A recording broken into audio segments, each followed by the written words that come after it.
George, how are you? Good. How you doing? Good, thanks.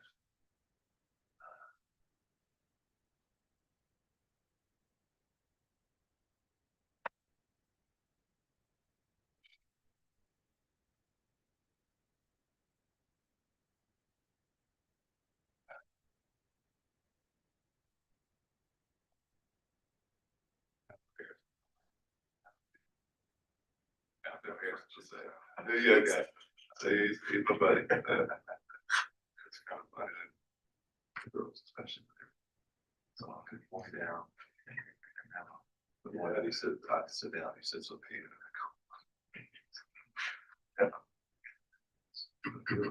All right.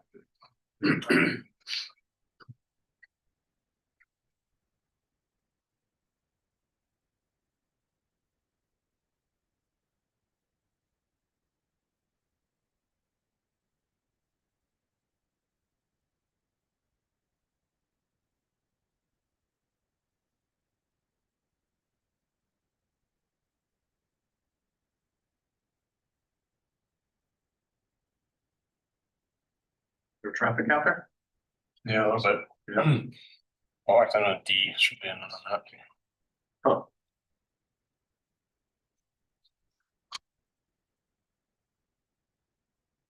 For minutes. See, look, here, Keandre. Good afternoon, how are you? How are you? Good.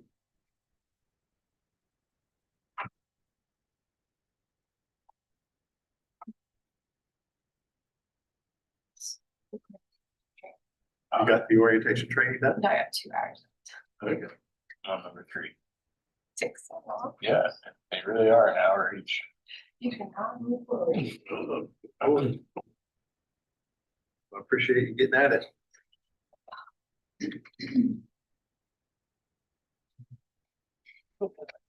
Section 3, zoning. You have to like wait for it's all just click that.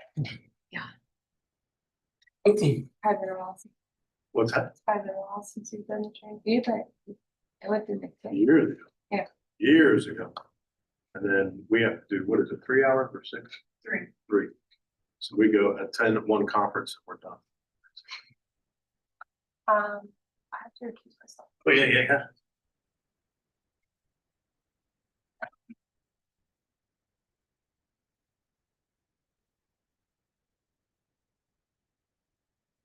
One or two? 2. Two.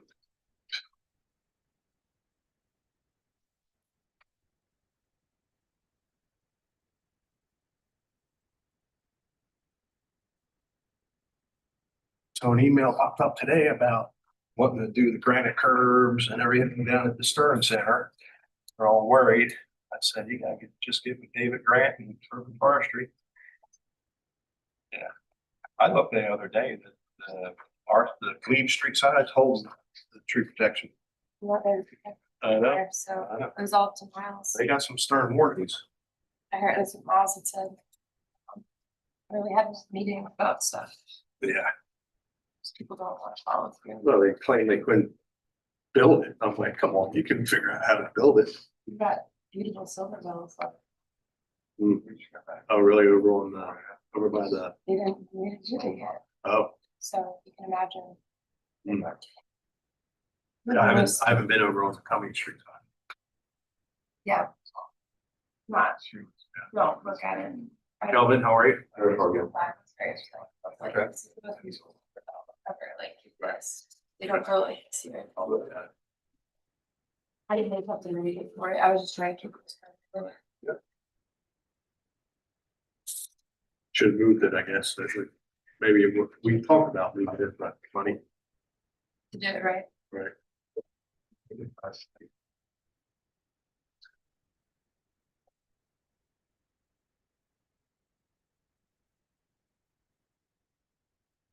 All right, if you could take care of your electronic devices, we will open the meeting, but our chair is not here, so we can't get started with the opening statements. So he arrives, but we'll sit patiently and quietly.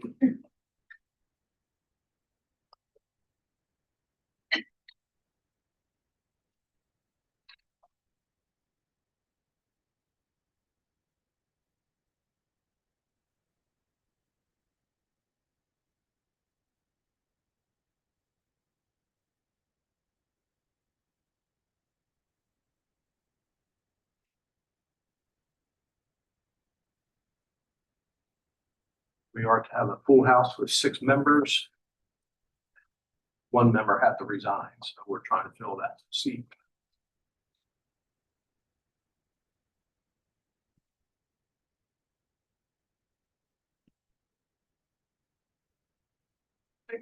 Yeah, just so that the people out in the digital world.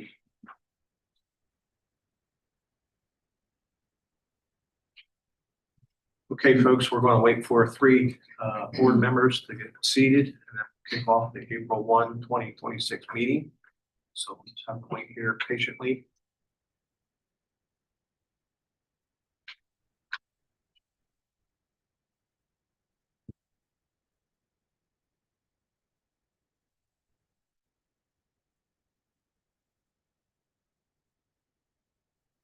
Good.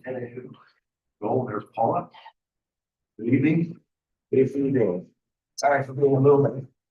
It's okay, with 5 seated, we'll get into the, actually, we have a forum, so we can begin. Yeah. And then Jeff Webb should be arriving any moment. All right, we got what we're doing here.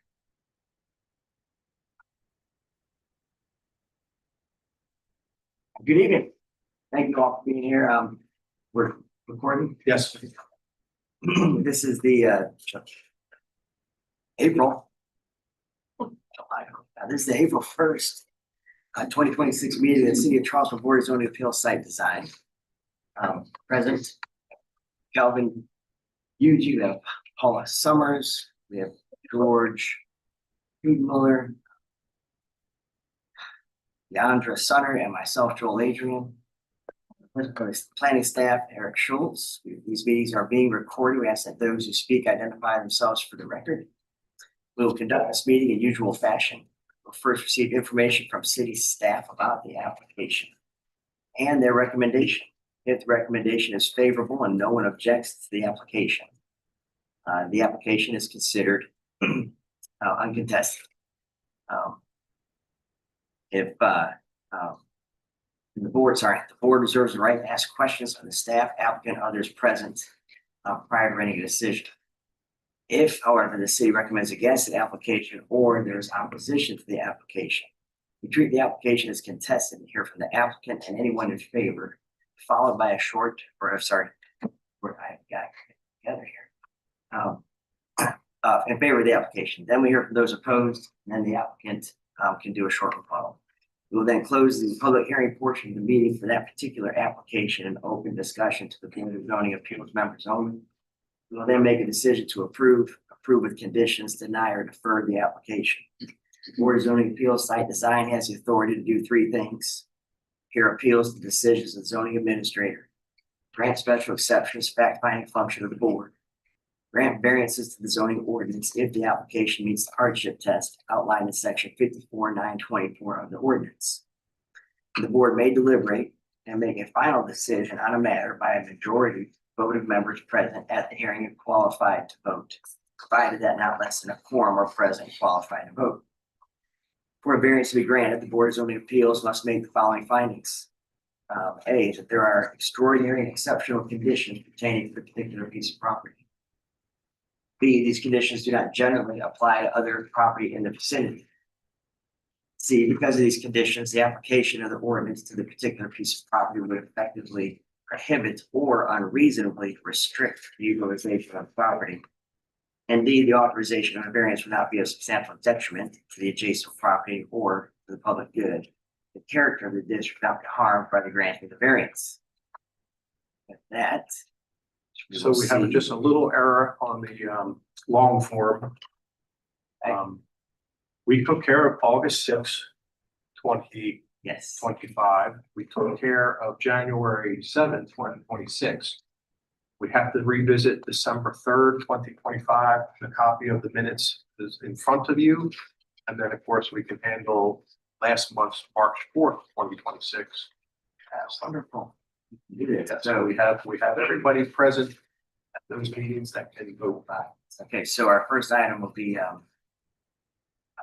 part of item A1, which is going to be review and hopefully approval of December 3rd, 2025 minutes. Looks like the members present at that meeting were Calvin, Paula, George, and myself. Is there a motion? Make a motion to approve the minutes. All right, is there a second? Second. All right, motion for approval, second, and all those in favor? I in favor. All right, in favor, any opposed? They're approved. 4-0. So then our next item will be fourth. Please. And so we have meeting minutes from March 4th, 2026 presented and hopefully reviewed, and it looks like Joe and George, Jeff is not here, Deandra, myself, Joel were at that meeting. Was there a motion for approval? I'll make a motion to approve. Here a second. Second. All right, so that is, we'll say all in favor? I in favor, any opposed? That will be approved 4-0 as well. With that done, we will go to item A2, which is Roywood Road, that's on Johns Island. EMS numbers are 312-00-00071, 657, and 330. Is zone VR6 and SR1. Request a variance from section 54-327 to allow the removal of 6 grand trees. Request a special exception from section 54-327 to allow the removal of 3 grand trees. And request a variance from section 54-330 to allow a reduction in the impervious construction setback near the base of 10 grand trees. Eric. Very good. We're going to take a trip out to Johns Island. This is the application. Of course, this item was deferred from the March meeting because at the time, staff was in discussions and needed to learn a little bit more about the positioning of roads, units, and improvements near the grand trees. So it was deferred.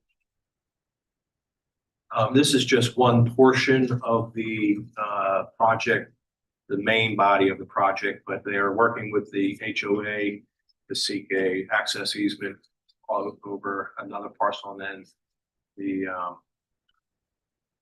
corner parcel is also involved in the neighborhood district.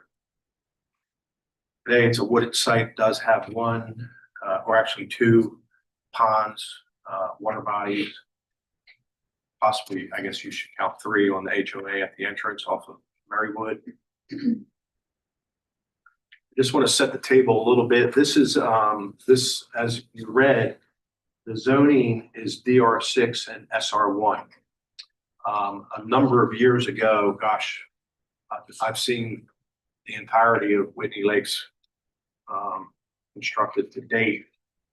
So it was before the turn down in 2007, 2008. So around maybe 2004 or 5-ish, a developer had the parcels under contract, and under those zoning, those base zonings, by right, if you meet a lot of conditions, you can develop the property as a neighborhood district. And when I say that, you can see multiple charts on this screen. You have to have X amount of the land area, the total land area designated to different land uses. You have to have certain linear footage of certain street types. Open space, it is complicated, but they went through the exercise.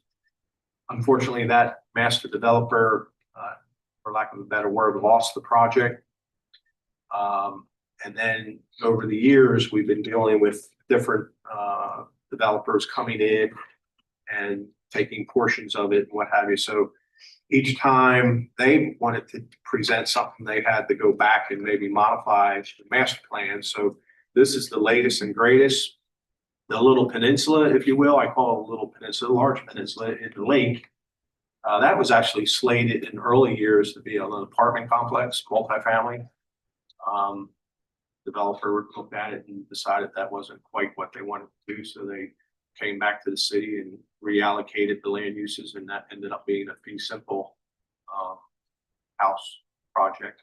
But the multifamily got shifted over to the panhandle of the site, which parallels Marywood Road off of River.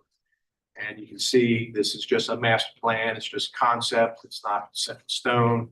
But you can see that they proposed use of patch units and then larger apartment buildings as well. This is just a kind of a blow up. We're dealing with basically phase 3A. The main entrance off of Marywood and that pond and the attached units along that main thoroughfare are in place. There's some alleys behind them that abut this residual land. And then of course, in the corner by River, that's basically reserved to be like the mixed use area. There could be a small little retail center or little center for salons or what have you. So that's in 3B. So just wanted to kind of let you have a little bit of history of how where we're going. So this is the presentation that was submitted by the applicant, Earth Source Engineering.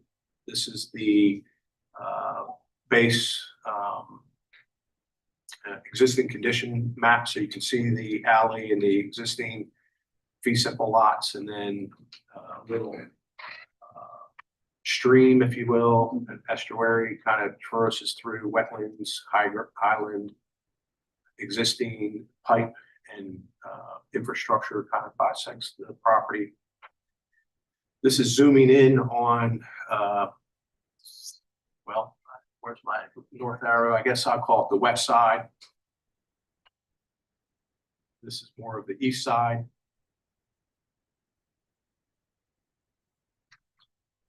So this is the overall layout. Again, they have to provide certain street types. The buildings have to meet certain frontage ratios, and so on and so forth. But they are planning it to be a for rent or for purchase through a horizontal regime. So they are not fee simple lots. So we're, from a technical review perspective, we're viewing this as a multi-family development. But they have chosen to go with a single family attached housing topology. And so they have to meet certain block lengths, and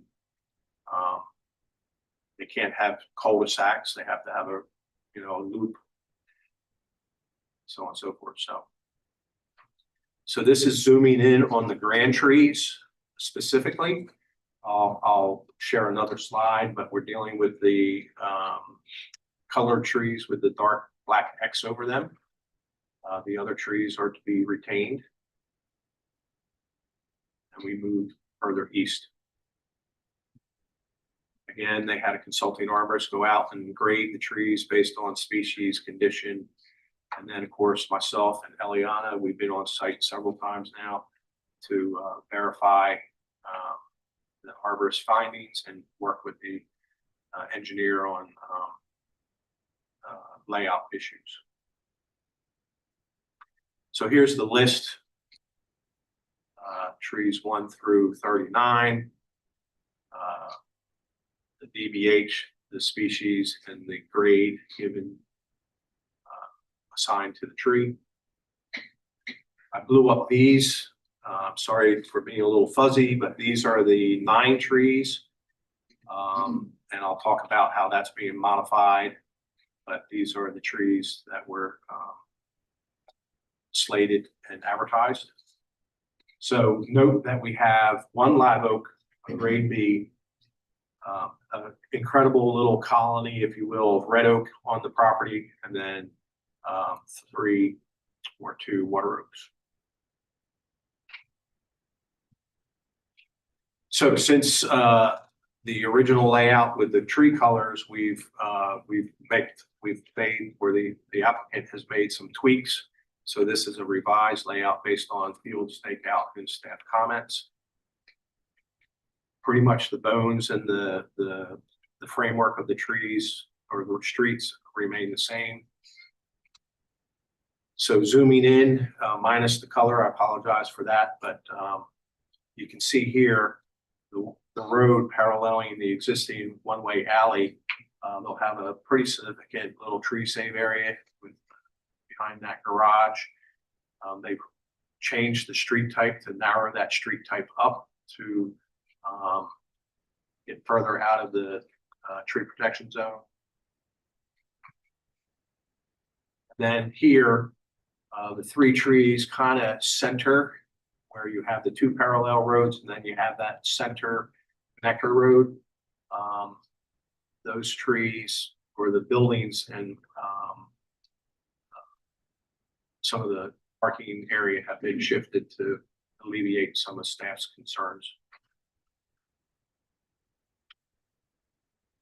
Oh, and then the tree in that little jug handle, plan south, the tree above the duplex unit is now being preserved.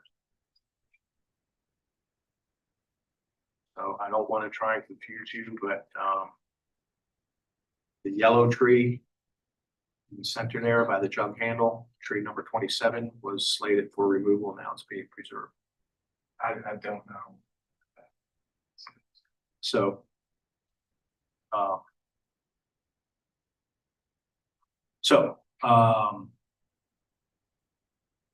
here we are. This is a blow up of the area that the city had a good bit of concern. They've opened up, shifted the buildings to put the buildings in more green space and shifted the buildings back off of the frontage, and that's permissible if you need to move the building off the frontage ratio setback to preserve a natural feature, such as the grand tree. So encroachments, I'm not going to speak to how they came up with their percentages of encroachment, but this is tree number 2 encroachment, so it's to be preserved but has a slight encroachment.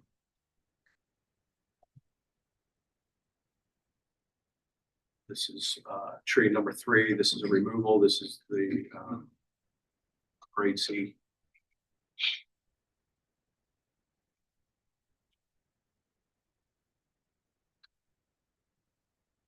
Tree 5. Tree 11.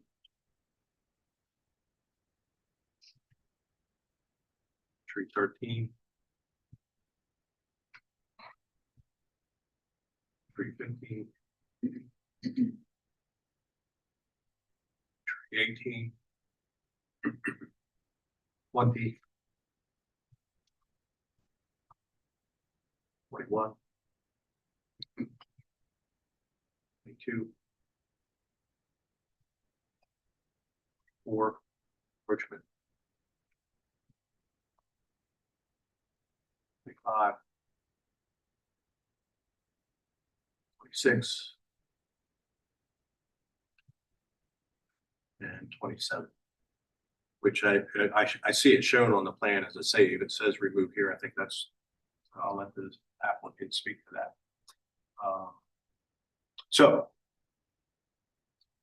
And tree 36. Tree 37.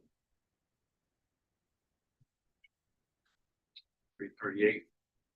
This is a live oak. This is the large one. I'll go back to it if you need to study it, but some of these encroachments are species dependent. A live oak can tolerate more construction impact than others, but you'll see what I built into the conditions here. So, staff recommendation, as you can see, the variance has moved from 6 to 5 and the special exception 3 to 2. Approved with the following conditions. Must continue to work with staff to revise the layout plan through the TRC review process. Must preserve tree number 27 as shown. Must plant 167 caliber inches of native canopy trees on the project site. Must use 4-foot chain link fence as tree protection barricades. Must provide a tree preservation plan by a certified arborist for both the grand trees that will have a slight encroachment, notice without, to include pruning, air spading, root pruning, mulching, etc. as necessary. Must submit a landscape plan for staff review. That townhome units with small encroachments must be built with a stem wall. So we don't want to have a building pad extend beyond the building footprint itself. So it will have to be like a raised pad with a stem wall or alternative foundation system The TPZ, the tree protection zone, must remain at existing grade. And proposed driveway encroachments must be pervious material over geofabric. And of course, the detail to be approved by staff. Thank you. I should need to mention that Jeff Webb is in the meeting and he came in prior to the start of his application. The applicant is present. Yes.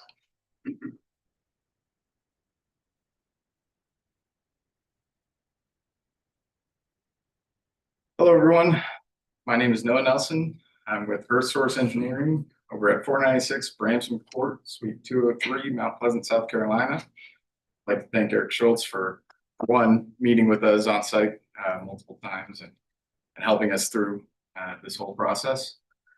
I'm here with Jason Long with Southeastern Recapitalization Group. He is the owner's representation for this property. A little bit of background about this project. This is part of a 20-year-old plan development that we're at the very bookend of. It's called the Gardens at Whitney Lake. We've been through TRC multiple times and we're doing everything we can to work with them. Tonight, we are here to discuss the removal of 9 grand trees and the encroachment of 10 grand trees.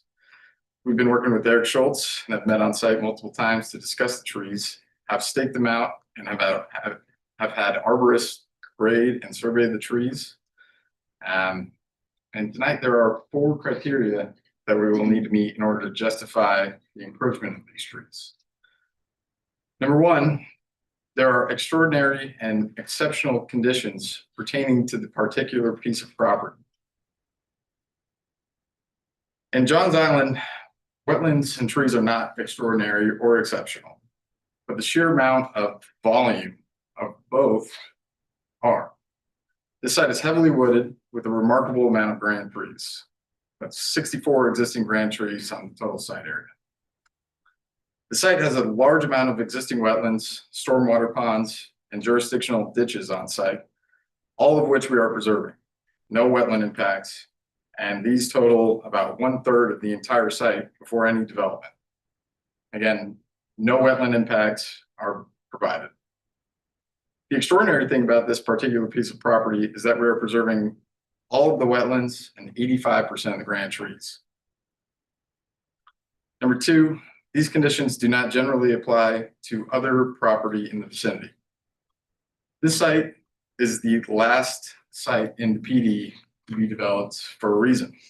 It's geographically the lowest site of the master plan with more wetlands and trees than any other sites in the PD. This makes it much more difficult to develop, and we're developing it in a way to have no impacts to wetlands and retain over half the site as open space. This is what sets us apart from the neighboring sites. Number 3, because of these conditions, the application of the ordinance to the particular piece of property would effectively prohibit or unreasonably restrict the utilization of the property. This site was master planned originally to have 185 multifamily units. This has been cut by over half to 89 units. Any additional restrictions to this site would be unreasonably restricting for the development of this multifamily site. Our site layout has been designed and redesigned to minimize the impacts to as many grand trees as possible by reconfiguring roadways, homes, sidewalks, and paths. Number 4, the authorization of the variance will not be of substantial detriment to adjacent property or the public good, and the character of the district will not be harmed by the granting of this variance. As mentioned in the beginning, this site has always been part of the plan development and planned as a part of the character of the district. It was planned with 185 units and 20% of open space to be preserved. Tonight, we're coming forward with what we think is a better solution to the previous proposal. Tonight, we're coming with half the amount of units and twice the planned open space, including no wetland impacts and 85% of the remaining grand trees. For these reasons, we hope the neighbors and the board will see this as a benefit to the neighborhood instead of a detriment. Mr. Chairman, I do want to just note, I failed to mention that you all have the written comments in front of you for the entire meeting. This item was the only item that received comments. We have 7 total. I just wanted to make you aware of that. Yes, I got that. Thank you. Is there anybody else present that is in favor of the application that would like to be heard? All right. Is there anybody present that is opposed? State your name and address, please. My name is Priscilla Nugent, and I'm a resident of Johns Island at 2748 Colonel Harrison Drive. And I just noticed this happening this morning, and I just wanted to bring to the board's attention, and I appreciate the young man's comment on decreasing the number of residences there. But as a resident of Johns Island for the past 6 years, I lived in Mount Pleasant for the previous 20 years and seeing the change that's happening. I want to bring to your attention that from the corner of Maybank and Rivers, 2.5 miles towards the beach, there's 3 new construction companies taking place. I'll take that 4. And then from Rivers and Maybank, 2.5 miles up, there's Murray Creek, and then there's this one that I wasn't even aware that it's happening again. And personally, right now, it takes me to go 1.2 miles from Rivers to the corner of Maybank, at best, after rush hour at 8 a.m., 20 to 30 minutes. So I wanted to bring that to the board attention for those who do not live in Johns Island, that even, we might say, well, we've changed the proposal from 100 and something houses to this amount, but I just wanted to make you all aware of that. I'm currently at Stonerview, and if you're aware of what happened there and how that land was ravaged, and I'm not saying you're all doing that, but to put 52 homes in 0.10 acres, 1 home in 0.10 acres, so probably 9 to 10 homes in 1 acre. So I just wanted to bring that to everybody's attention before you all decide. So I thank you all for your time. Thank you. Someone else? Yes. I do have a little handout. Am I allowed to pass that out for you guys? I was going to refer to in my speech. Sure.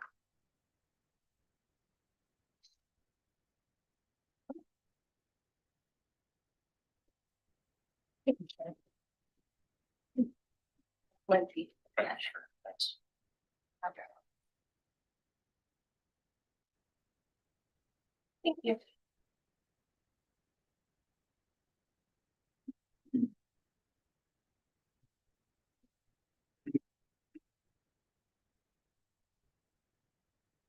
All right, good evening, Chair and board members. My name is Jessica Snyder. I live in Whitney Lakes at 2860 Sweetleaf Lane. I'm here to oppose this agenda item. I provided a brief summary for you guys of why this application does not satisfy the legal standard for a variance or special exception. This applicant is asking you to treat approximately 19 grand trees, many of them healthy, grade A and B trees, as obstacles to their multifamily unit layout. Please look at section 1 of my handout. You look at tree number 38. It's a healthy grade B live oak. This applicant is asking for a 53.6 root zone encroachment. Furthermore, tree 36 and 4, they're both grade B or over 30% encroachment, and 24 is a grade A perfect condition live oak. Let's be clear that paving over half the roots of a healthy grand tree is not preservation. It is a slow death sentence. Under section 54.924, a variance must meet the minimum relief necessary. Encroachments of this magnitude are inconsistent with section 54.330, which only allows encroachment where it will not adversely affect the tree. Asking to suffocate 54% of a tree's root system just to fit a specific building footprint is the opposite of minimum. It's an extreme measure to protect a developer's profit margin and design preference, not a response to a land-based hardship Next, if you can look at section 2, regarding the removal of category 3 water oaks and multiple grade B live oaks. Water oak trees 20 and 21. I do have 27, but I heard that's not getting removed, are grade C, meaning they're in fair health, and several grade B live oaks identified for removal are high quality, structurally sound trees. These trees are currently absorbing stormwater and cooling our community. Furthermore, because these are category 3 trees, the law only requires 50% mitigation, as you know. If you allow their removal, the public loses half the canopy's replacement value forever. That is a permanent detriment to the public good. If a slightly lower unit count allows preservation of high quality grand trees, then there is a reasonable alternative that exists, and the law requires denial of these variances. Next, if you can look at section 3, under South Carolina law, hardship must arise from extraordinary physical conditions unique to the land. The presence of grand trees on Johns Island is not unique, as you guys probably know. It is characteristic of Johns Island. An 89 unit target is a financial goal and not a hardship. When the applicant's own report shows they are impacting on healthy grade A and B trees, the burden of proof for both variance and special exception has not been met. The tree protection ordinance exists to preserve mature canopy precisely because replacement trees cannot replicate the ecological, drainage, and resilience benefits of existing grand trees. So for these reasons, I respectfully ask that the board deny the requested variances and special exceptions and require a redesign that better conforms to the ordinance's intent and protect the integrity of Whitney Lake's canopy. Thank you for your time. I would also like to note for the record that there appeared to be inconsistencies between the number of trees identified in the application and then what was presented in the materials. Thank you guys for your time. Is there anybody else present that's opposed to the application like we heard? Good. Thank you. Applicant would like to respond.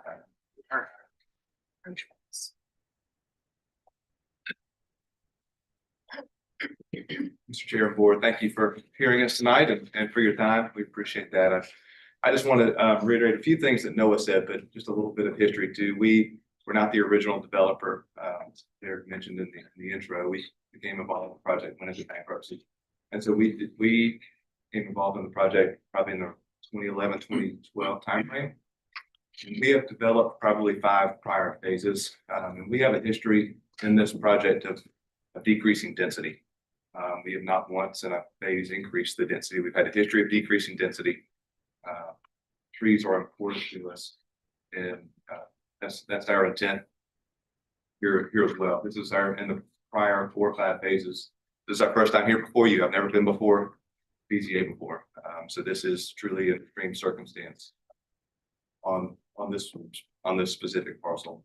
Again, trees are important to Whitney Lake, to us as a company, and to this phase of the final phase of the project.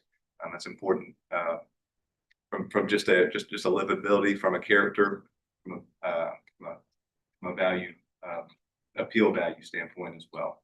So with that, I do just hope that you appreciate the down zoning. Again, 185 units is the zoning.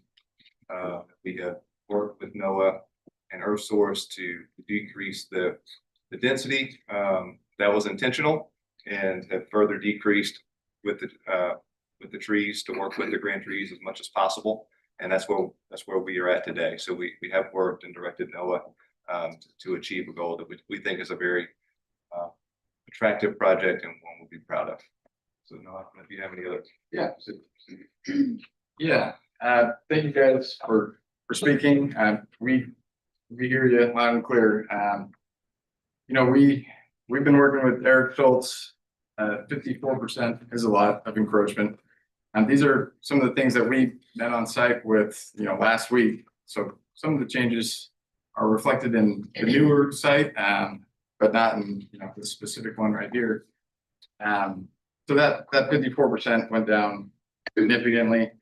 The trees on the planned left side, we've removed sidewalks along the roadway there. We've changed the roadway type and shrunk it down.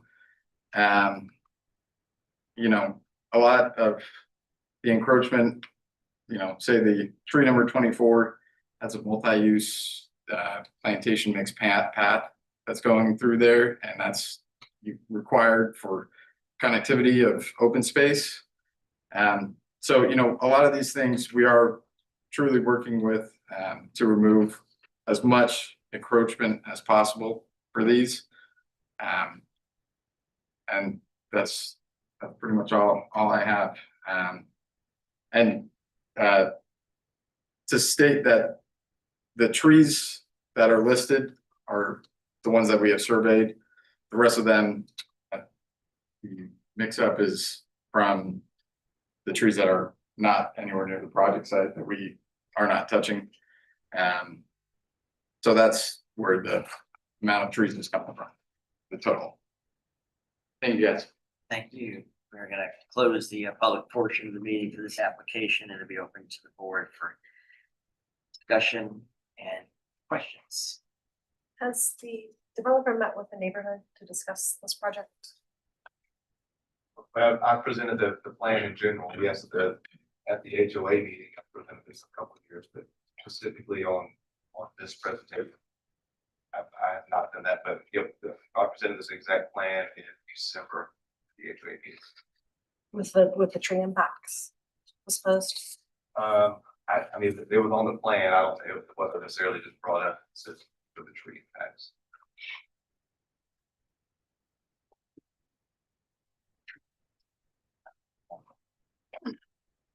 I just asked Eric, do you put the list of trees to be removed in their grading because the information provided by the opposition is calling things A grade, and I thought there was only one A grade tree, or not even it was a B grade live oak to be removed. And I'm just wanting to see what the arborist has. So the B grade tree is far left in the building footprint. Tree number 5.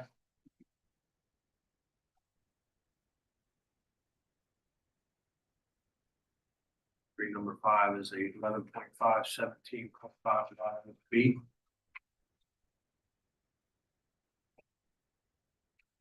No A grade trees. There are unfortunately B grades. One A grade tree on site, but it's not being a path going through it. But That was the encroachment. Yep.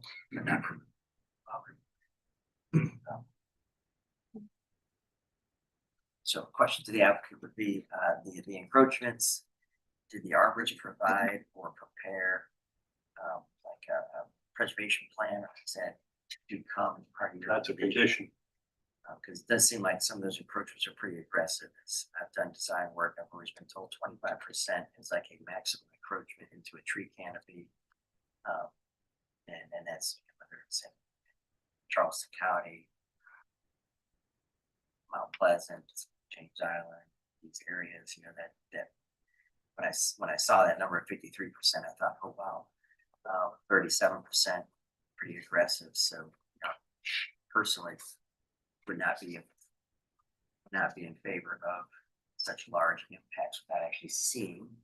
When we put together drawings, we showed here's what's being impacted and explain what's going through it and what's happening. If there's any impact to the actual canopy or if it is just root zone. I'm not seeing that information to really have a good understanding of what these encroachments are. If you could address each one. I'll just jump in. This is the original submittal. Their attempt to demonstrate the encroachments. If you look at the tree, it has like a little reddish tone to it. For instance, here, the B grade trees have a little reddish tone. So that's what raised significant concern with the city relative to that request. So what, in hindsight, I apologize, what I should have done is put the original layout next to this one. So you can see They that, did have some diagrams. right, That's that's under, grading, I think. that's the original layout. So what we did, we asked them to actually stake the building footprints in several locations so we could physically see. You know, it's one thing to see it on paper, but to see it in the field is different. And staff was not comfortable, so if you look at, again, sorry for going back and forth, but you can see tree number 37. And note the road between 37 and 36, the tree that's in the corner. And again, 35, how they came back with a, right, sorry. They moved the road instead of it being more perpendicular, they shifted it, they moved those 2 units back, reduced the footprint of one building, opened up. But, you know, they have to go into full design now, and a condition is that they have a certified arborist specifically develop a tree protection preservation plan for each tree. That may include root pruning, it may include, you know, whatever cabling of the tree, what have you.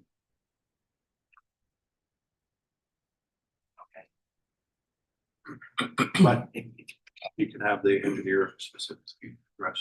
If you go through, there were diagrams like a tree. Which tree? Yes, no, there's just this. So this is encroachment profile. So can you explain this and talk to me about what we're seeing here? So this has actually changed too. So we had the road that comes to right here, and then we had, this is a path, a sidewalk, walkway, then we had the tree here. So we actually got rid of this. So now it's going to be coming down to probably around here. But we reduced this on this specific tree. This is just a profile of the actual tree and how we're impacting. So we zoom in on tree 2. That would be this one, that one there. So you can see that street was originally selected to have sidewalk on both sides. They've switched the street type. There's no homes on that side. It's critical to have the sidewalk on the resident side, so they were able to switch the street type and eliminate the sidewalk on one side to relieve those pink areas on those trees. Yes, for both 2 and 4.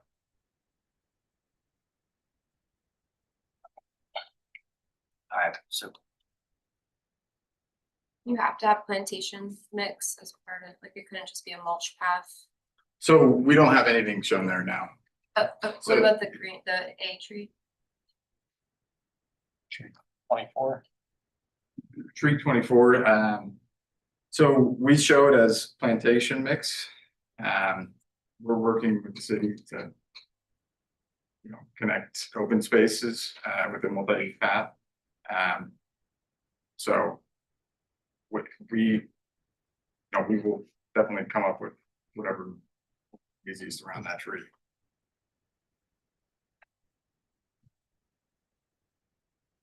You can also take down from the. Well, our ADA coordinator has an issue with mulch. It's not a stable surface, so plantation mix is a different matter. It's all about the detail and means and methods of getting inside that tree protection zone. If they could do like some plantation, I was concerned with like the proximity to the trunk and like, are they, because if you're calling out that disturbance is only 14, whatever, 17%, like, well, if you're cutting really more than that. But I think maybe they could hook plantation mix like at the existing grade, and then it's not really very, I wasn't too worried about that. If they're not having to like excavate. You know, you said it's less for tree 38. Did I hear you correctly that it was revised and it's less than 53 Yeah. now? And do you know Yes. what the new percentage is? So unfortunately, I don't have an exact percentage for you, but so this was the one that we staked out in the field. This happened on Friday. So we went out and met on site and we staked out all these building corners, and we went with Eric's suggestion. He said, you know, we needed 10 feet off this way from this stake. We needed 10 feet back from this way. And so what we did was we actually split this unit, took these 2 units and shifted them to the right, as well as moved these paths or these parking pads, shifted those over to alleviate that. And then down here, what we did was, we used to have a sidewalk that went around here, we removed that. Here, we will be putting a special footer to minimize reduction to the tree. And then on this one, we shifted all of these buildings. These buildings were pretty close into the tree right here, which is where the tree in the field was leaning towards. We shifted all of these buildings to the right and shifted that roadway to the right in order to free up the space for that tree.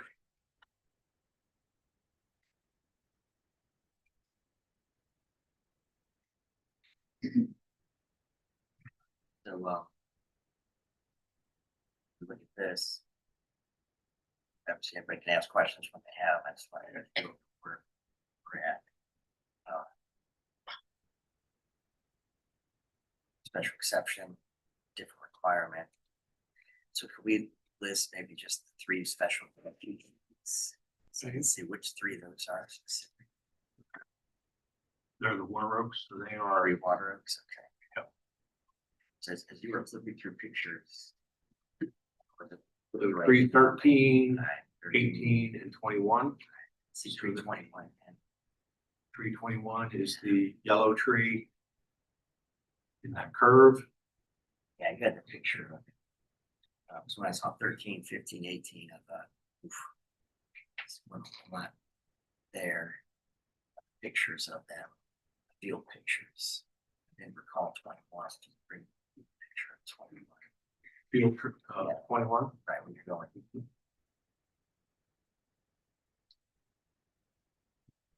Nothing's changed on the plan for this regarding this tree, 21, correct? No. So this one's to be. So it's that development trunk. Yeah. Thoughts on that tree? And I, you know, I'm only human. The variance went down to 5 because the red oak is being saved, and I'll point that out, but the 3 water oaks, so it is still 3 special exceptions. That'd be tree 13, 18. Yep. 21. Yep. 13, 1 or 13.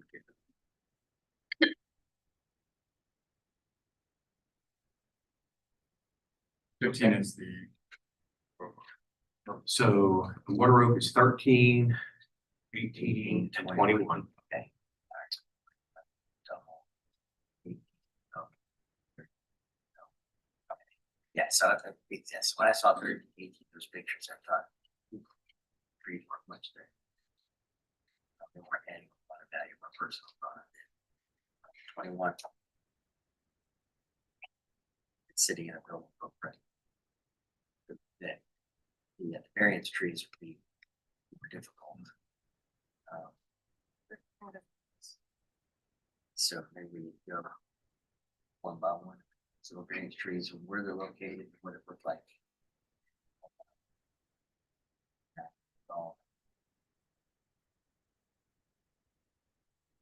I think there's a lot of encroachments in it.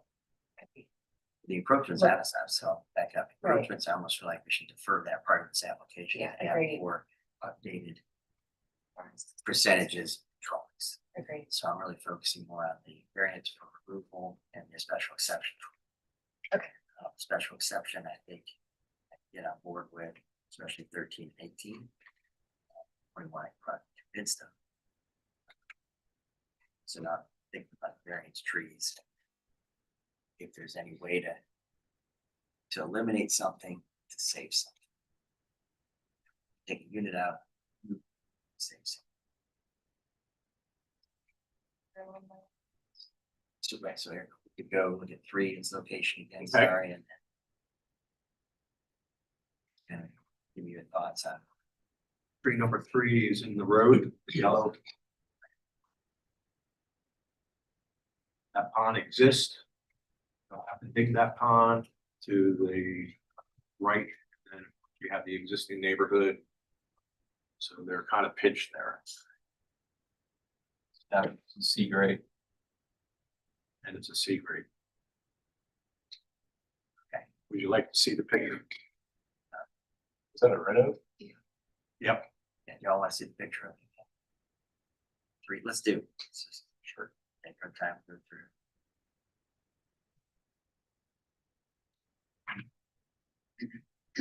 Double lead, included bark.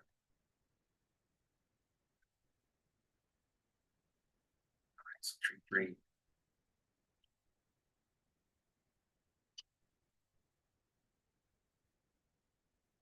Okay, then we'll look at the next tree for removal. 5.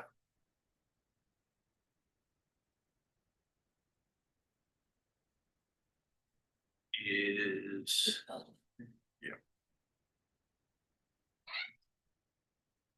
yeah, the B grade tree. In the building footprint. It's the second unit in. Right. Mhm. And there's how many units in that one? 1, 2, 4, 5, 6, 1. Well, in that pod, If it shifted down the sidewalk one way, assuming front. Regulations.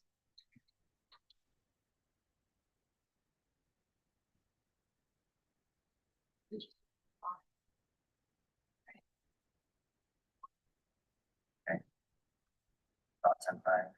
See the picture? Yeah.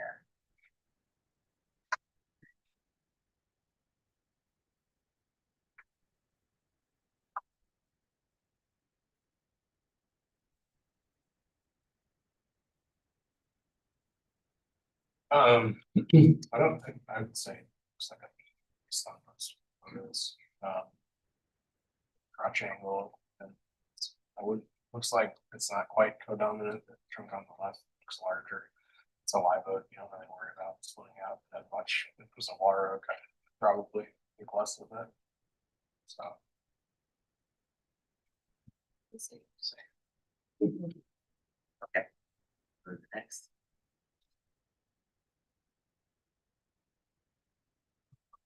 So tree 13 and water oak tree 15. Is a B grade on the sidewalk. curb line, Yeah, where the road just makes a slight little curve. B grade.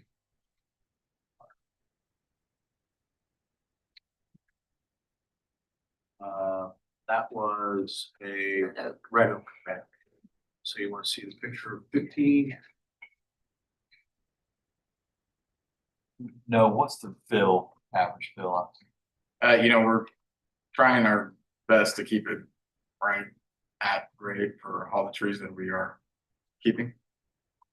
What's your road grade relative to existing? grades? We try and maintain, 0.5% all the way down, all the way up. Yeah, but relatively 2 foot above grade, 3 foot above grade. It's I know it varies, I'm just. it varies. It's anywhere from a foot or two above grade to. And your, what about your finished floor? Is it up like 3 or 4? Steel walls and stuff? So we do, again, those are pretty much at finished grade. Gosh, I don't have the grading plan with me, but they are pretty much at grade, maybe a foot above for everything. We're so low down here that not much rise and fall around. Looks like it's a single trunk. Looks like it has a pretty straight, strong central leader until you get towards the top. I can't really from that angle. It looks like maybe it loses its leader there and right, it splits out. I might turn that see just looking at that photo, but it's a.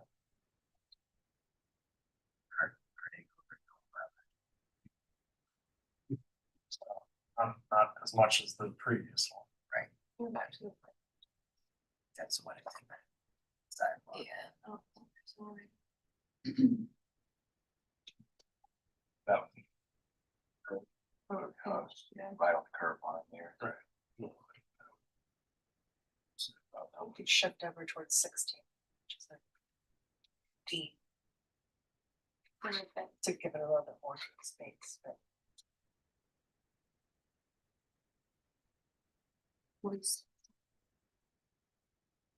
Right.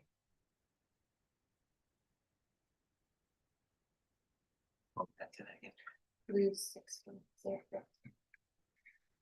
16 would be a 10.515 water oak, so that would be a special exception. Up there, we're in the buffer.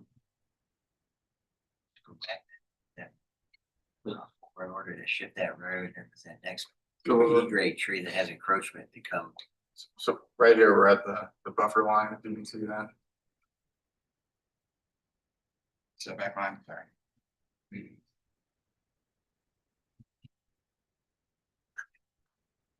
I understand. The next. 18 is a water oak, so tree 20, a double red. And its location is in the intersection. Oh, yeah. There. And the picture.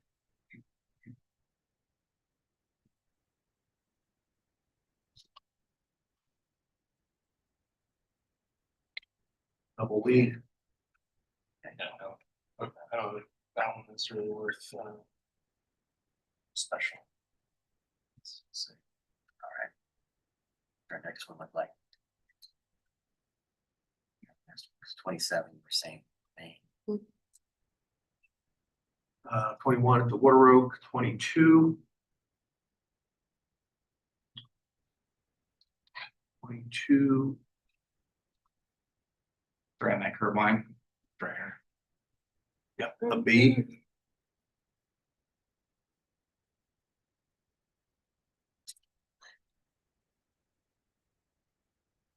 right. Picture 1, 2.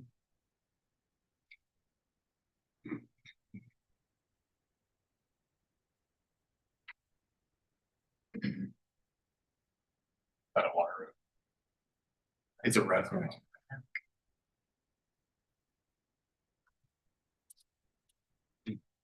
Yeah, it's like, All right, so we go back to that plan. Tree.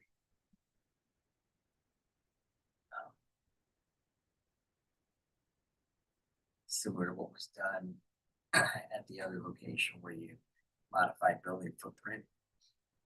Change things, is there the opportunity? Looks like there's. With the yellow. Like Frenchburg to the road. Is that one unit? Or I got 3 units, 3. 3 little units. Is there no way to? That one can't move because these 2. He's where the sidewalk. it's 22's sidewalks. Right. The road good. Is that verge required as part of the street? So we need the side, the parking on that side. You know, we have water that runs right through there too. We have that sidewalk and the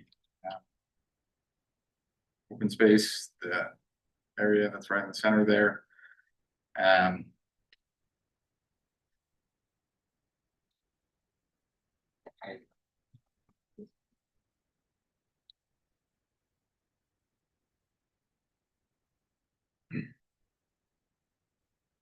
And tree number 27 is the yellow one shown there, but as shown here, it's being preserved.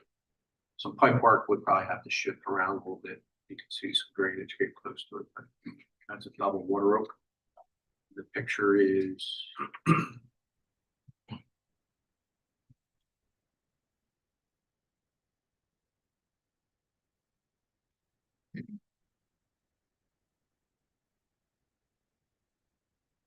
On the, yeah, I don't have problems with that.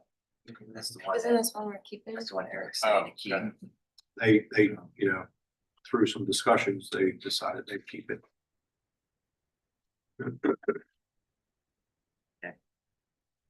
right.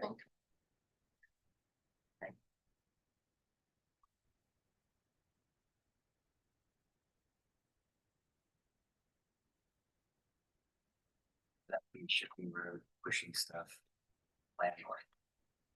Yeah.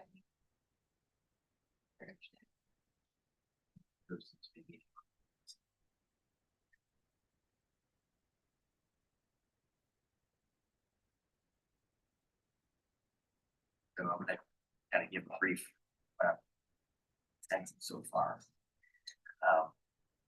Variance request for the 6 trees has been reduced to 5, tree 27 is gonna be required to remain as a staff condition. And then of the 5 that are left, I think we are in agreement that 3, 15, and 20 could be removed. But we would like to see 5 and 22 saved. Special exception, 3 trees. 13, 18, 21. And then burring encroachment.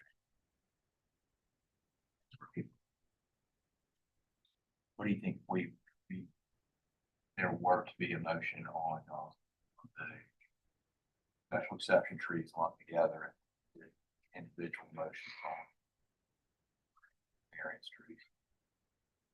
That way. Here we just break the pieces down. That's saving 5, 22, 20. Yeah, you could do a single motion to that. Right, Yeah. and then say removal is approved for 3. And then, so I think we can split it out to 3 motions. And, fine. Sound good? Wanna make it I'll do stand the first easy motion? one. I'll do the easy one. I don't remember numbers. I vote for, approval of the special, for removal of special exception trees requested with the applicable, staff recommendations. Yeah, comments. Jeff, making a motion for approval of special exception trees, which would be trees 13, 18, 21, removed with the staff conditions that would relate to those trees. Is there a second to that motion? I'll second. Seconded by Deandra. All right, so we'll go one by one. Calvin. Proof. Okay, Paul. Aye. Aye. Beth. Aye. Aye. And Cheryl vote with the majority. Aye, so that is approved. 6-0. Does anyone want to make a motion on the reduction in impervious area basis of trees? I'll make a motion for deferral of the variance to allow reduction in impervious construction, to see updated encroachments with the latest site plan. Second. All right, so motion. Earl to see updated information by George, second by Paula. And I can say all in favor of that motion. Aye. Favor. Any opposed? That's approved 6-0. Want to tackle the variance request? I'll make a motion to allow 3 of the 5 graded trees for the variance to be removed, tree 3, 15, and 18. Trees 5 and 22 need to see 3, 15, and 20. 20, I'm sorry. 3, 15, and 20. Trees 5 and 22 need to remain Staff. with staff conditions. All right, Second. staff motion by Deandra, second by Jeff, and we'll do individual on that. Calvin. Paula. Nay. George. Yay. Jeff. Aye in favor. I'd say aye in favors, that's approved 42. Who made the motion again? I'm sorry. Deandra, motion, seconded by Jeff. That was a 42. The nays were Kelvin Kelvin. and Paul. George, Oh, George. or Paula, George, yeah, sorry. Paul. Thank you. You. All right, so our next item is gonna be item B1. Oh.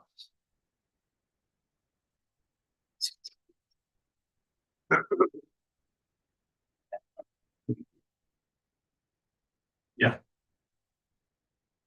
Item B1 is 943 Portobello Lane. It's Bayview Farms.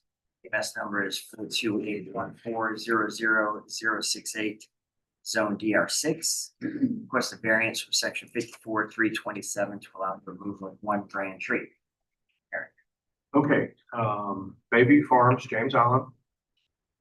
I was not specifically involved in this, our staff was, but I'm gonna handle this. At some point, the city was contacted to inspect the tree for removal. And, well, first off, here's the property. And the tree is just, for this, we don't ask for a full-blown survey.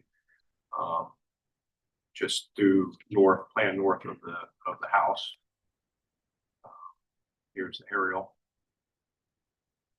There she sits, about approximately right there. There's a photo submitted by the applicant. So, you know, we have no idea when this tree was planted, whether it was planted that close to the house or it was a volunteer and previous owners or residents never took the tree out, but it matured into a pretty handsome looking live oak.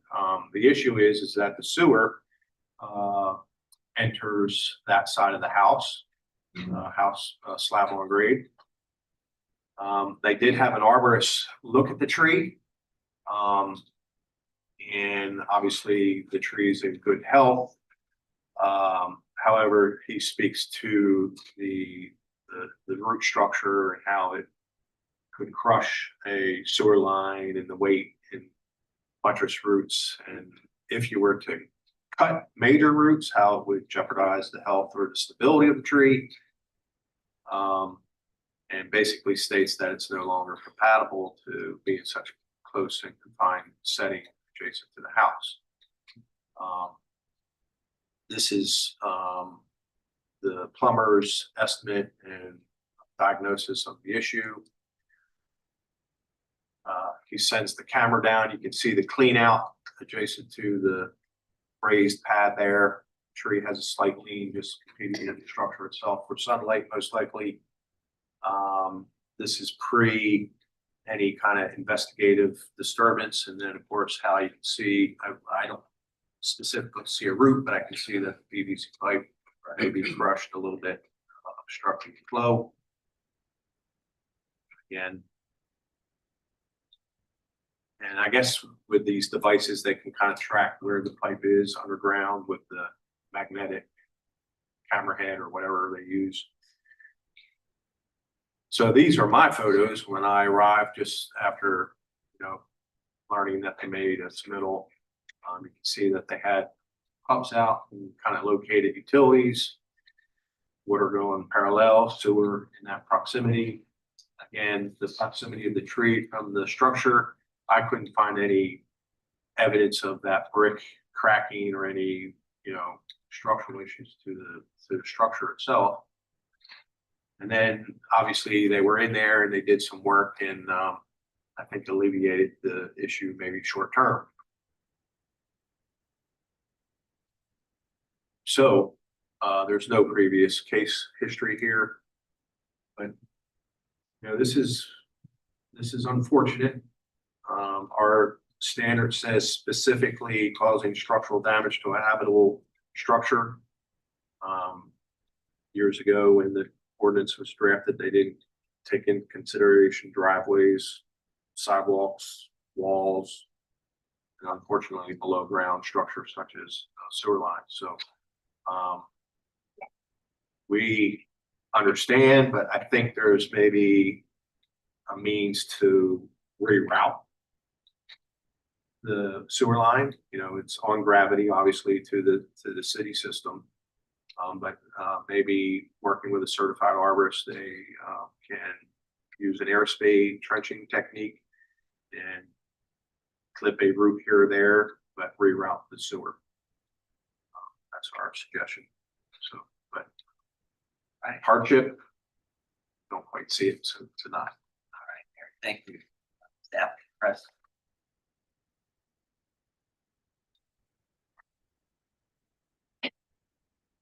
Good evening, I'm Jennifer Proctor with Copper Roof Property Management, 1240 Winnowing Way, Suite 100, Mount Pleasant, 29466. As Mr. Schultz said, we were able to reroute the line as much as we could around some of the routes. But per the arborist, he said eventually those routes are just gonna collapse that line again. It collapsed for about a month before we could, as we were trying to get the approval, the tenants weren't able to use the restrooms. They had to use a camping toilet. They had to use the neighbors. They couldn't use the bathtub to wash their children, just too much water down there at once. It would just back up into the house. So as you see the collapsed pipe, so we did reroute it, but again, the arborist just said it's just a matter of time. And in the letter as well, he said the roots have, just been compromised so much now that he does feel it's gonna fail at some point, could, as it looks like it's leaning away from the house, could fall into the house next door. We just don't know, but we are still asking, even though we have made a fix for now, we are still asking to be able to drop that.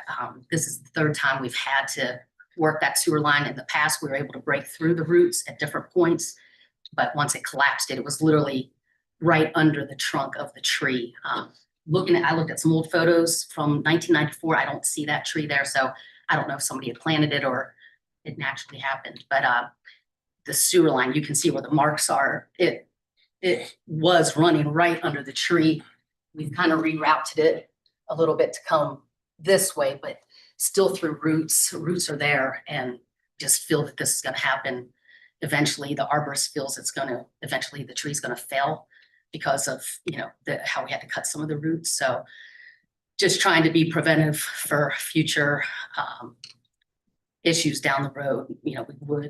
We don't want to have to drop this. The owners didn't want to, the arborist didn't want to, but I just think for the health of the tree, you see it's only 5 feet from the foundation of the house.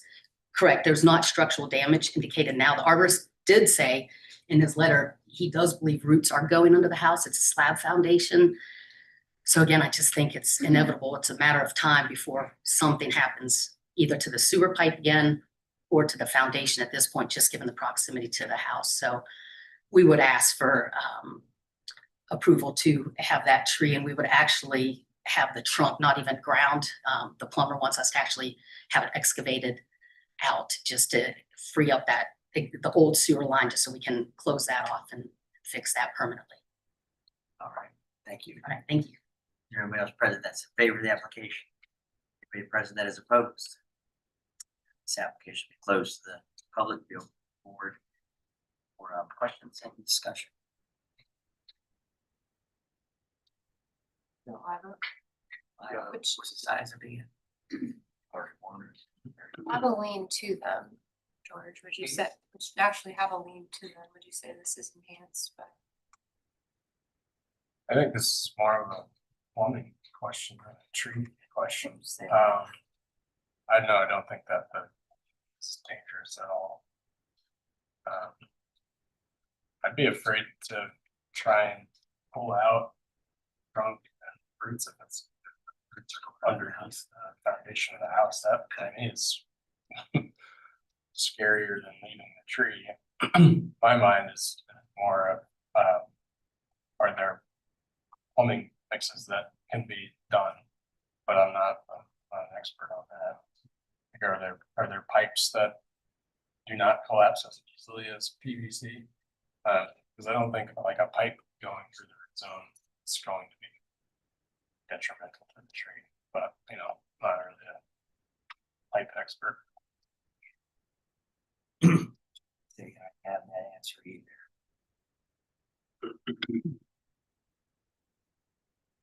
But I can sympathize with that. Yeah, I think not being able to use your bathroom is a hardship. Yeah. And so if we allowed for 31 inches of tree, we have to go back. request to plant it somewhere that's larger size for away from the house instead of just 250 diameters, or as Eric says, deny the application, have them explore other ways to.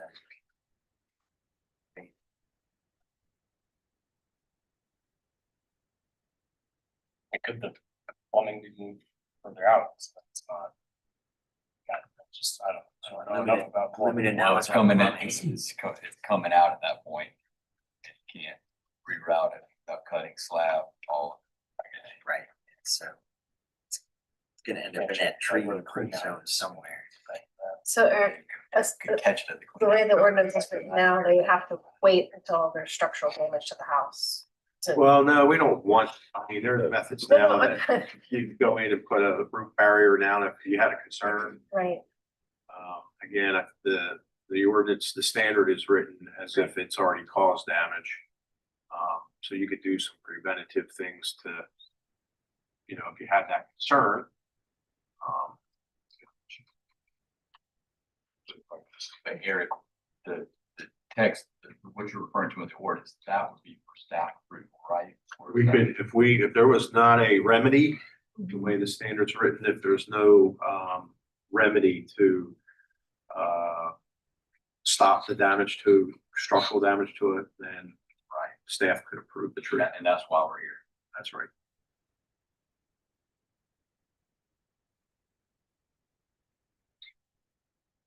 My house, I don't want to.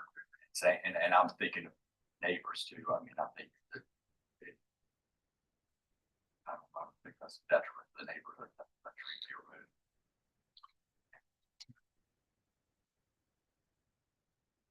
And value that neighborhood. Oh,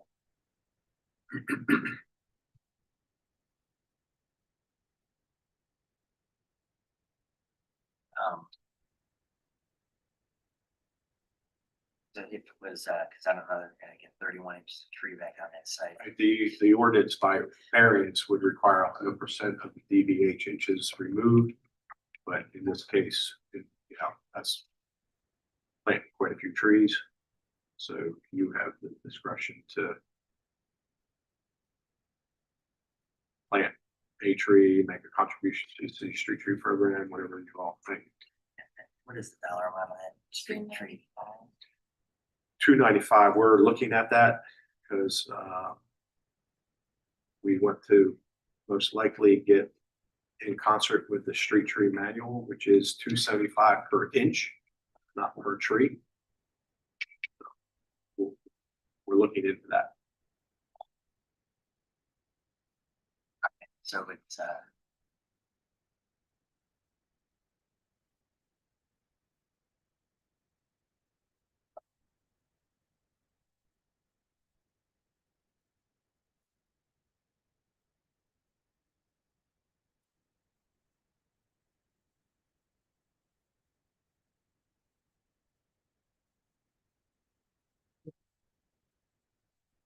probably reroute that pipe.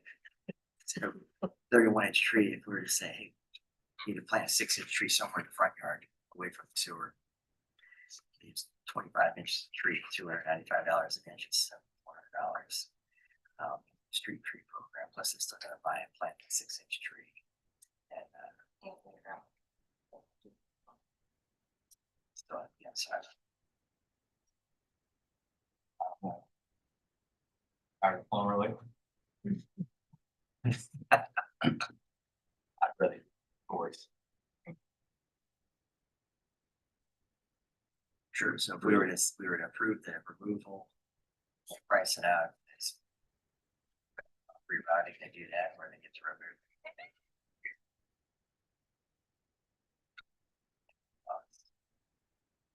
Right. And it's supposed to be if we ask a question, but see if I can figure out what the question might be. You know, if the client would have an issue with planting a tree on site and then paying $7,400 street tree program. I don't. You don't answer it that way. Well, you're the property owner, right? I'm the property manager. The cost of the tree. So we have had it rerouted as far outside of the tree root system that we could, but the arborist said it's just a matter of time till those, just because the canopy is so large that the tree root system is so extensive that he feels it's just a matter of time before the rerouted. We could only reroute it so far, as someone mentioned, to keep that grade to tie back into the city line.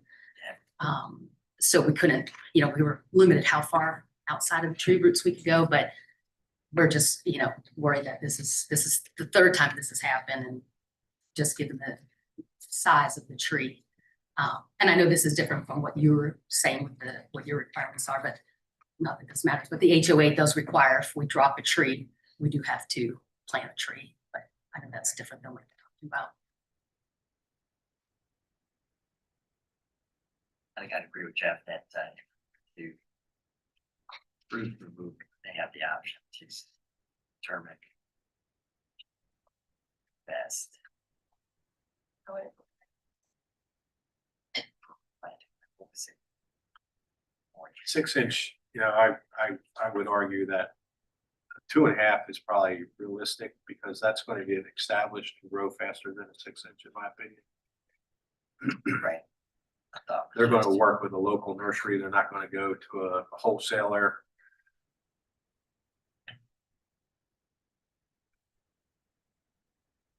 What do we just say? They have to plant 6 inches on site. 7.5 inches on site. 5 inches. 5 inches on site, and then the rest, the other Yep, yep. 26 inches go to street 3.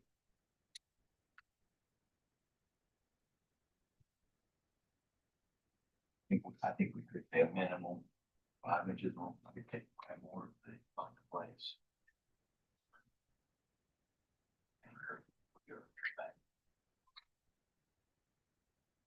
Sounds good.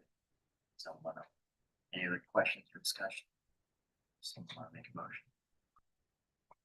I'll make a motion to approve the removal, replanting a minimum of 5 inches on site, balance attributed to the city's street tree. All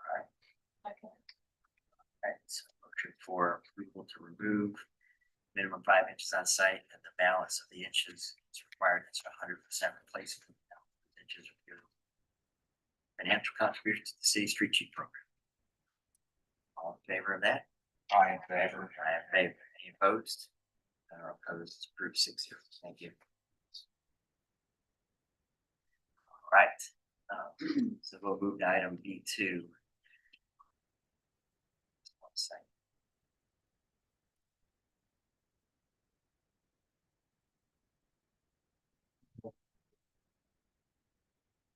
Item B2 is 404 Tanner Trail.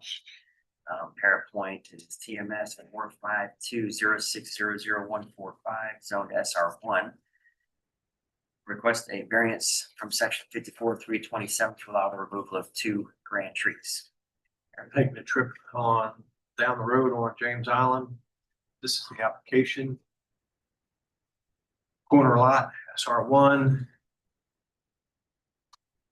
Heavily treed, vacant lot being considered for new home construction. This is the site plan. Eliana, is this in the system for review? Is this why we got it? I can't recall. Not yet. Not yet. So pre-planning on their part, I guess, citing a house, driveway, turnaround apron, and a house centered amongst numerous grand trees. Does not require the removal of a grand tree, but they're asking to remove the 2 based on their existing condition.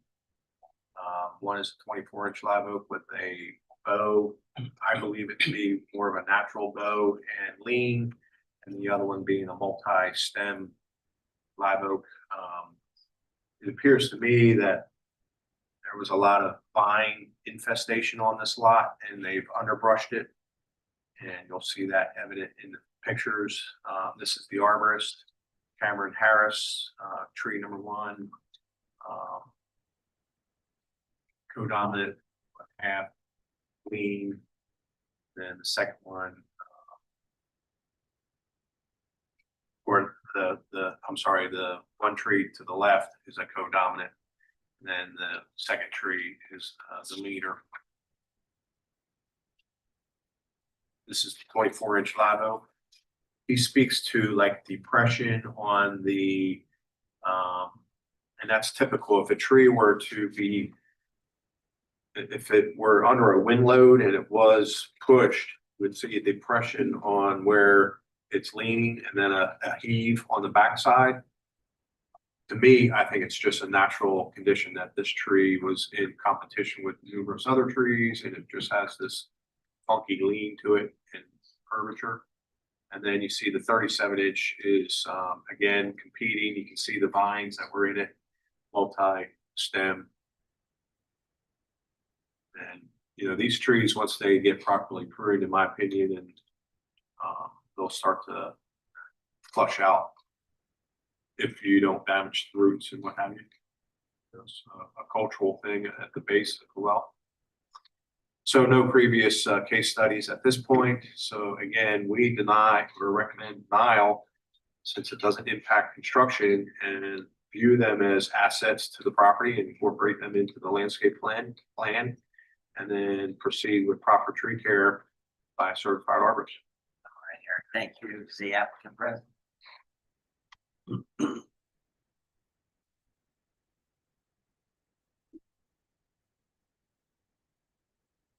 Evening, Mr. Chair and board. My name is Andrew Kolaski. I'm 581 Land Avenue, Charleston 29412. As Mr. Schultz pointed out, this is proposed construction. We've essentially tried to do the best job we could to lay out the proposed house to dodge everything in the grand category. But upon having Mr. Harris come out and consult with us on the condition of the trees, he did pick up real quick on the 37-inch, which is right here adjacent off the left side of the house. That just kind of looking at the canopy. Again, we are not tree experts, but it did not appear to be nearly as healthy as all the other trees on the property. And he picked up, I'd say about a 1.5 foot fracture running down right down the middle. I guess just due to the proximity of the proposed house, we were more concerned from a safety standpoint. And moving back to the 24-inch, our neighborhood HOA covenants, whatever requires that we keep basically a 2-vehicle off-site parking pad as part of the driveway and everything like that. They will not include anything right here which is proposed as a egress or exit from it. So essentially we've kind of proposed to put the pad off to the back, hence the 24 in the direction of lean. We were just kind of concerned that should a wind event happen, that it would come back towards the I guess the big focus too is that grand 65-inch oak, which appears to be in very good health.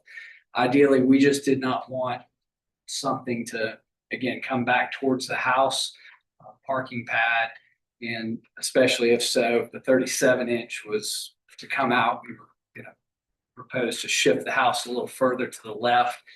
At the same time, get everything we could away from the root system on the 65-inch, since it is kind of a focal point of the lot and appeared to be in very good health.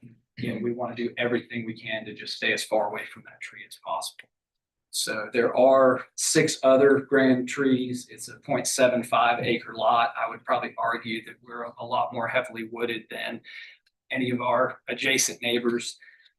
And again, our proposed house footprint is a good bit smaller than basically we're coming in just over the minimum threshold for the neighborhood to be built. So it's not like we're trying to put the largest house possible on there. So basically my explanation as to why we're here. So, thank you guys. Thank you. Anybody else present that wants to speak in favor? Or anybody present that is opposed? Close this application. Public and your board questions, discussion.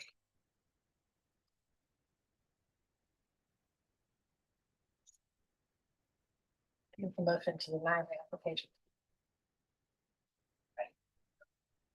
Motion for denial. Paul. Second. Second by Joe. Discuss at all, or is it? Straightforward. Okay, motion for denial by Paul, second by Joe. Favor of that motion. I'm I in favor. Next. 5-1, Jeff, nay. But denied. Thank you.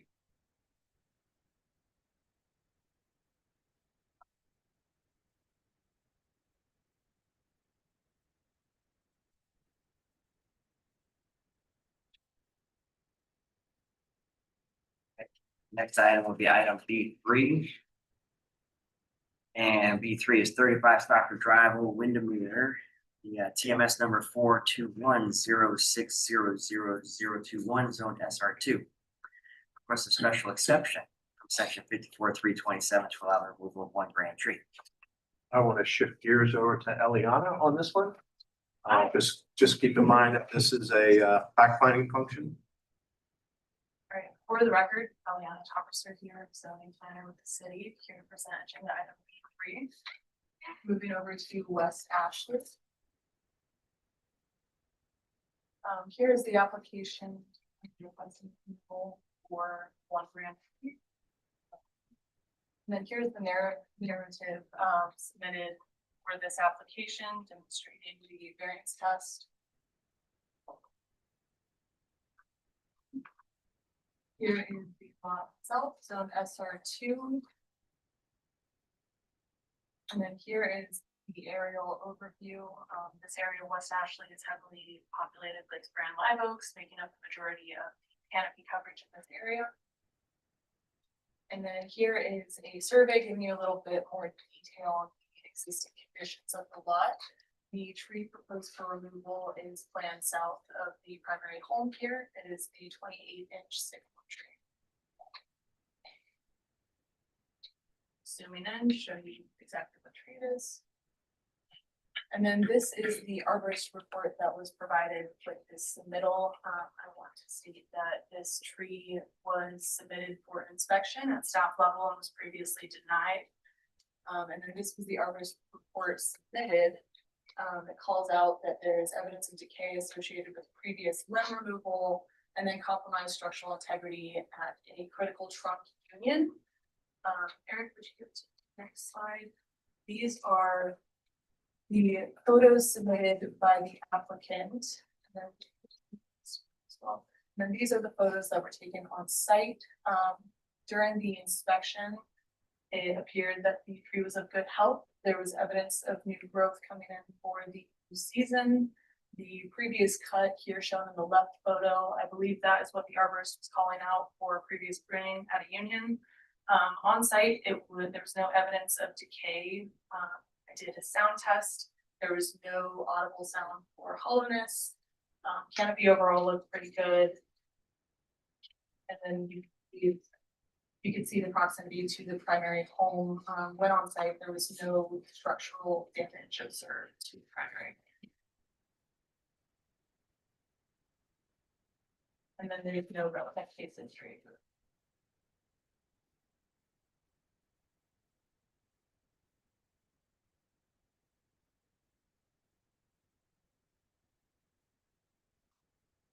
So with that said.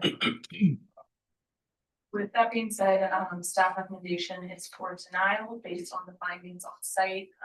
They weren't in agreement with the arborist report. So unfortunately, staff is recommending denial based on the staff level requirements for the tree to be hazardous, diseased, or injured to the extent that it is irreparably damaged. Thank you. Yeah, President.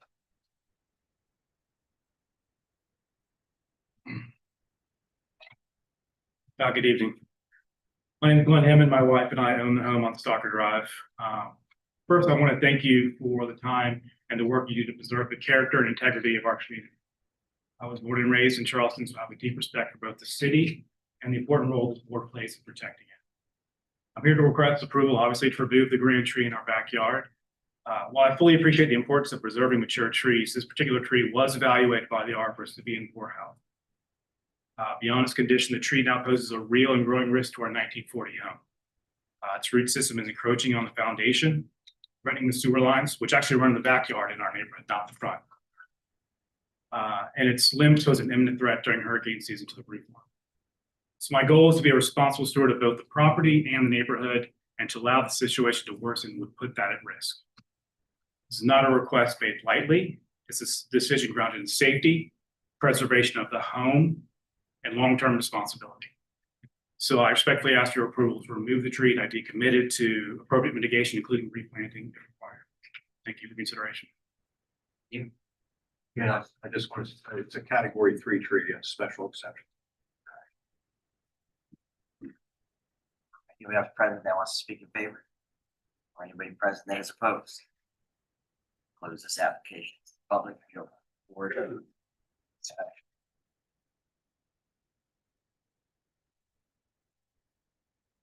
So that's this is a tough one because I thought there was something that referenced there was damage to the structure. And staff is saying that there isn't. And I would say that you can certainly do a whole lot of love, care in that tree and some maintenance. Probably avoid some issues. Yeah, and I expected to see different photos after reading the letter first. You don't see a large area of. If that, you know, if it's, if this large area of decay. I would believe so. Okay. And the property damage, Robert's got, can I address that? Sure. We actually had a parking pad in the backyard. We bought the house, and we originally planned to remove a little piece of it. But then when we did that, we realized it was just buckling, and it was because of the root system. So we had to remove the entire parking pad. So that's the property. You see it there, yeah. We don't see.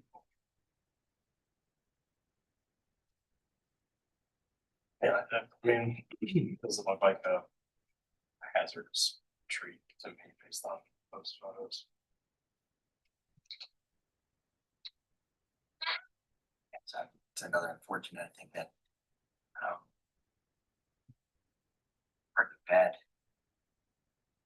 Fortunately, I guess that could be reestablished as some crushed granite stone or something else. If parking was required there. Worry about those tree roots in that area. And then I think it's prune that thing. Do something. Yeah, if you're worried about like hurricanes, maybe, you know, dead wooding, removal of weak branches. Make an approval for denial. Motion. 1 second. All right, so motion for deny the request, seconded by George. Discussion on that.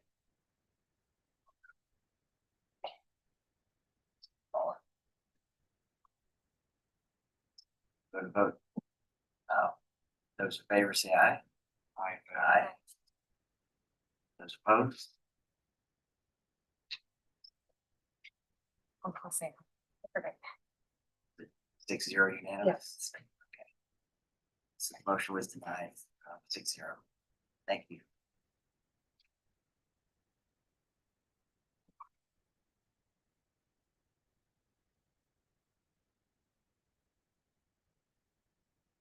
Next item is going to be item B4, which is 1660 Ingram Road, West Ashley, the TMS number 415000128, Zone GB.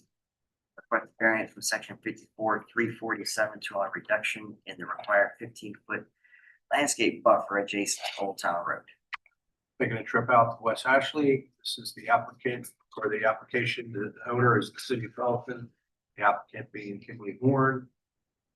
This is the letter addressing the reduction in the Old Town Road, classified road landscape buffer requirement of the type A 15-foot. During our discovery process, the city discovered that the portion of what appears to be Ingram Road is actually part of the parcel. So therefore, the front property line touches Old Town Road. So you can see this is the old big Charleston Catholic Diocese building and Carter May home site. The project will be to construct in 2 phases, professional office building to house city staff and allow meetings and certain constituents, residents of city of Charleston come do business with the city, whether it's, I'm not sure of the exact programming and what divisions or departments will be housed there, but trying to reduce traffic from heading all the way downtown to do, let's say, pull a simple permit for a fence or something. Anyway, city offices, 2 phases. You can see that what appears to be Ingram Road will be reconfigured to allow angled parking on both sides. And then, of course, your 3 points of access to the rear parking field. This will show the proposed landscape to go in there. I'll show another exhibit. This is the most up-to-date one that was received through the city review process, internal review process. So you can see the angled parking. This is a blow up of that. So the property line, approximately 5-foot landscape strip versus the 10-15-foot landscape buffer line noted there. You got a utility easement in there. And this was the original submittal. They had, I think, some larger trees, but there is a transmission line over top. And they were considering a screen wall. And the need for that has gone away. This is just a shot of kind of the existing conditions where there are some understory trees that do get pruned if they're of a certain height, but some crepes are lower. No previous case history, so staff recommends approval and then possibly work with parks. And this would depend on Dominion Energy approval as well, but to I took a picture of this here. This is Sam Rickberg down by the Scottish Rite, where we have a very specific crepe myrtle species that will basically, this is topped out, this is mature, it won't get any higher. Beautiful color when they bloom. So I'm thinking that maybe the city could introduce a vertical element, go past a vertical element in that landscape strip. But if not, then the landscape as shown will be what you see. All right, thank you. The applicant present.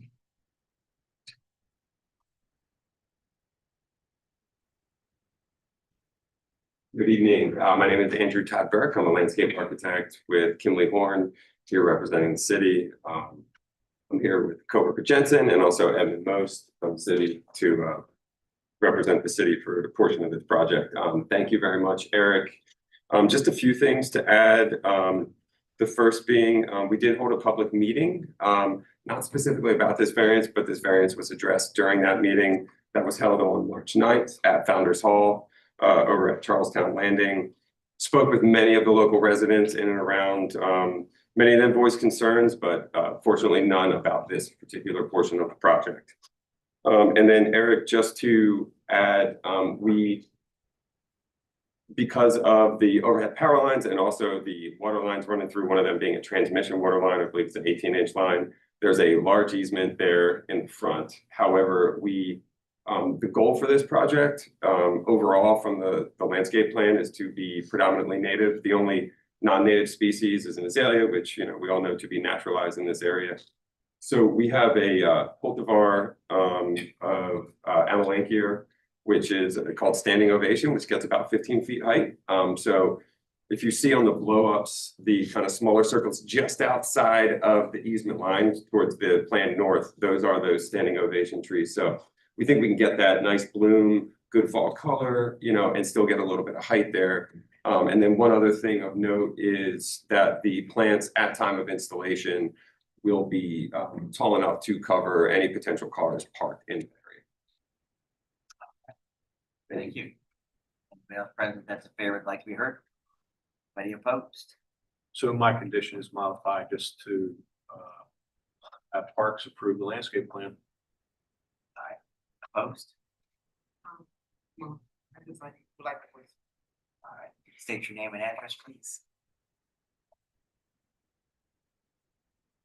My name is Kimberly Swint, and I live at 1616 Ingram Road. That area kind of is a little bit of a green space for those of us who live there. We walk through there in the areas that they're proposing to put parking. And so a lot of us wouldn't like to see it gone. All right. You.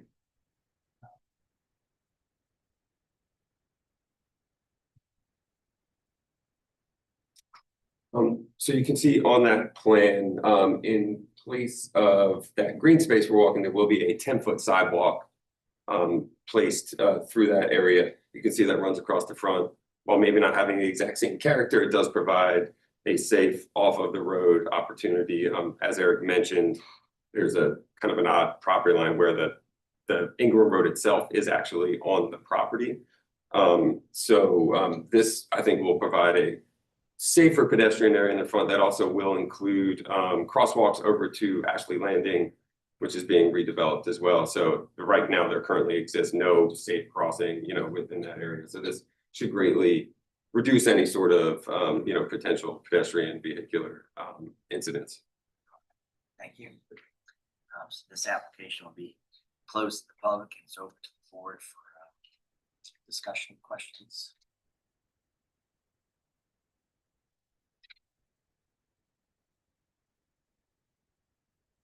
The hardship is really the utility, the location of the utilities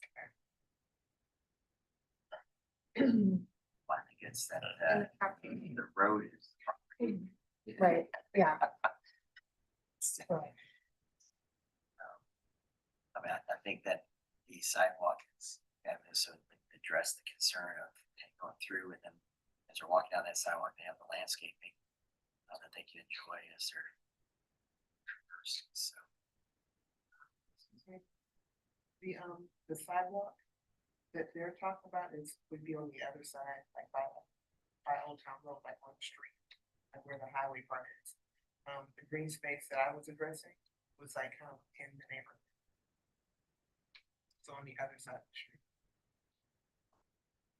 I don't understand how we're Other impacted. side of where they're talking about. I'm looking at this. They actually landing side of the Our street. sidewalk is going along here, right? The road or Actually, yeah, there's a sidewalk there. here. And your area is. On the Ingram Road side. This side. Yes. Then the parking lot's going in here, which is their property. It's one there.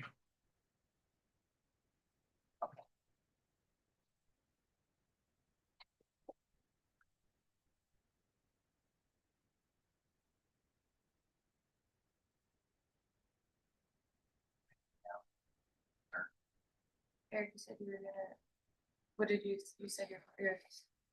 My conditions now just Parks will maintain and design the landscape based on the constraints of the easement and proper plant selection. Sounds like they're trying to get some height in there.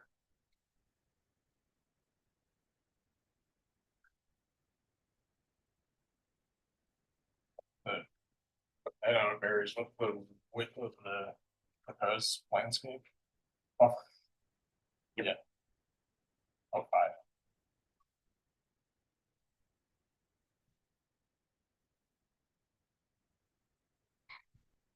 Is the sidewalk required to be 10 foot, like if it went to 8?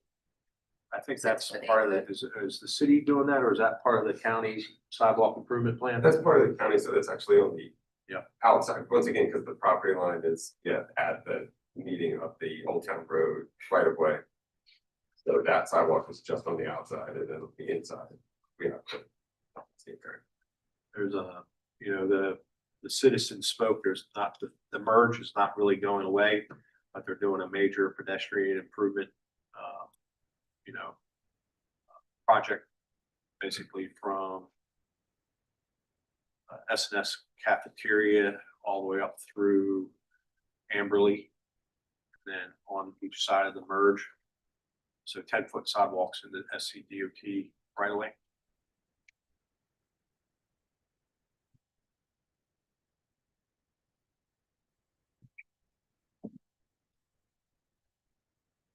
Like a motion for approval and staff comment. Second. Motion for approval, seconded by Jeff. Any discussion on that? Ready for vote? All right.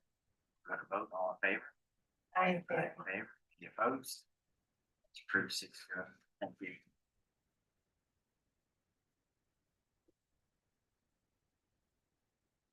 All right.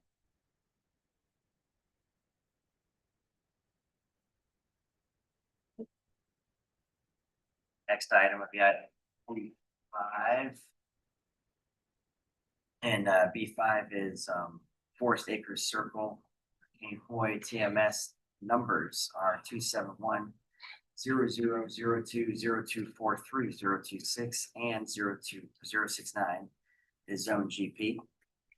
Request a 1-year extension of the board's approval to allow the removal of 3 grand trees and a reduction in the impervious setback near the base of 5 grand trees from March 6, 2024. That is correct, Mr. Chairman. So this is under our vested rights regulations, they have the right to request a 1-year extension up to 5 times. And it expired March 6, 2026, but they got the application in obviously prior to that date. And it landed on this agenda. So this is the application requesting that. This is the request of the 1-year extension. Again, the properties involved. It's a unique island situation where they'll be extending what is now called Forest Acres Drive. Before it was just a frontage road in 2024. And building a bridge across the marsh to access this island. So this is I'll just go through these slides quickly, just for those that were here, but this is the presentation. If you want to see anything, just tell me to stop. But application, variance test, properties, aerial, wetlands, high ground, trees. Proposed, this is in the GP gathering place district. So again, street types is important, frontage ratios, the location of the trees, slight impacts to trees.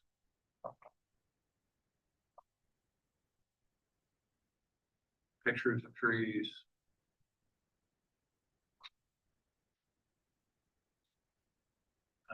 Relevant case study. So again, March 2024, approved with conditions.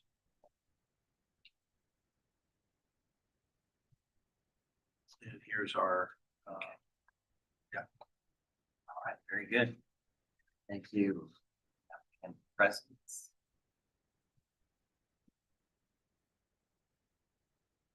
Good evening, members of the board. Malcolm Glenn with SEMA Whiteside. I'm the civil engineering team leader, and I'm happy to answer any questions. Thank you. Is there anybody opposed to this present?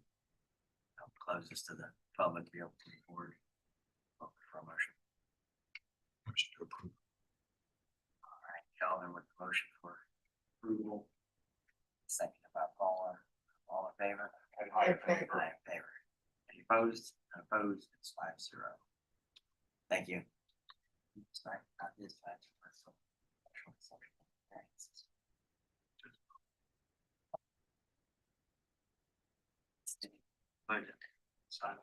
Chairman, I'm going to the restroom real quick. Oh. 5 minutes.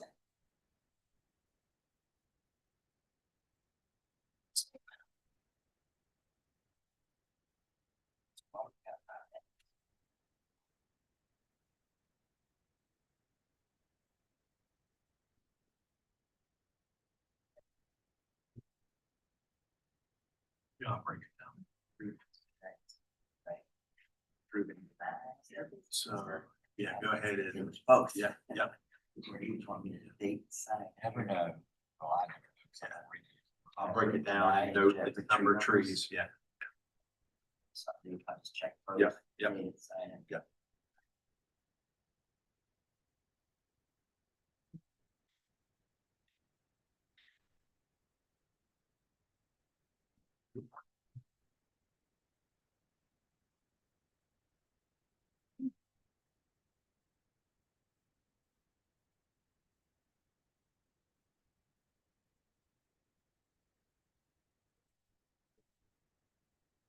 I don't know. It should have.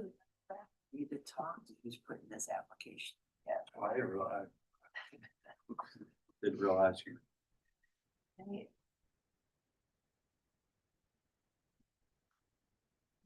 wasn't the only one. Yeah. He took Sorry. advantage of the opportunity. I get yelled at in my meetings too, 'cause I just keep talking, Sorry. talking at work, and you're like. Okay.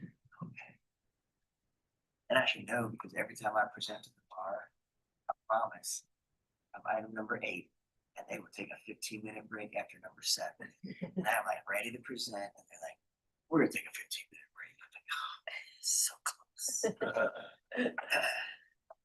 Now I think Frankie does it just out of the fun and joy of watching. it go. Yes. It's just.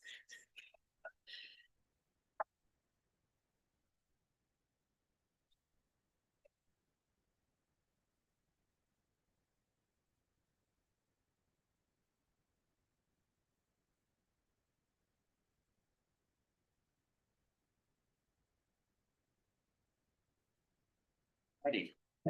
We're gonna get back at it here. We're now going to item B6. Everybody's back in? Like, we're good? Okay. 6 and B6 is 1563 Harborview Road, James Island. The TMS numbers are 424-10000042, 043-044-062. It is zoned CT and GO. Requested variance from section 54-327 to allow the removal of 2 grand trees. Okay, so we're going to James Island. This is the application submitted by Porter Gould School. The engineer of record is C Baker Engineering. Here's the letter.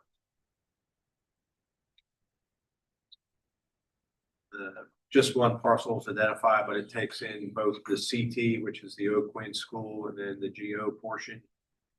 And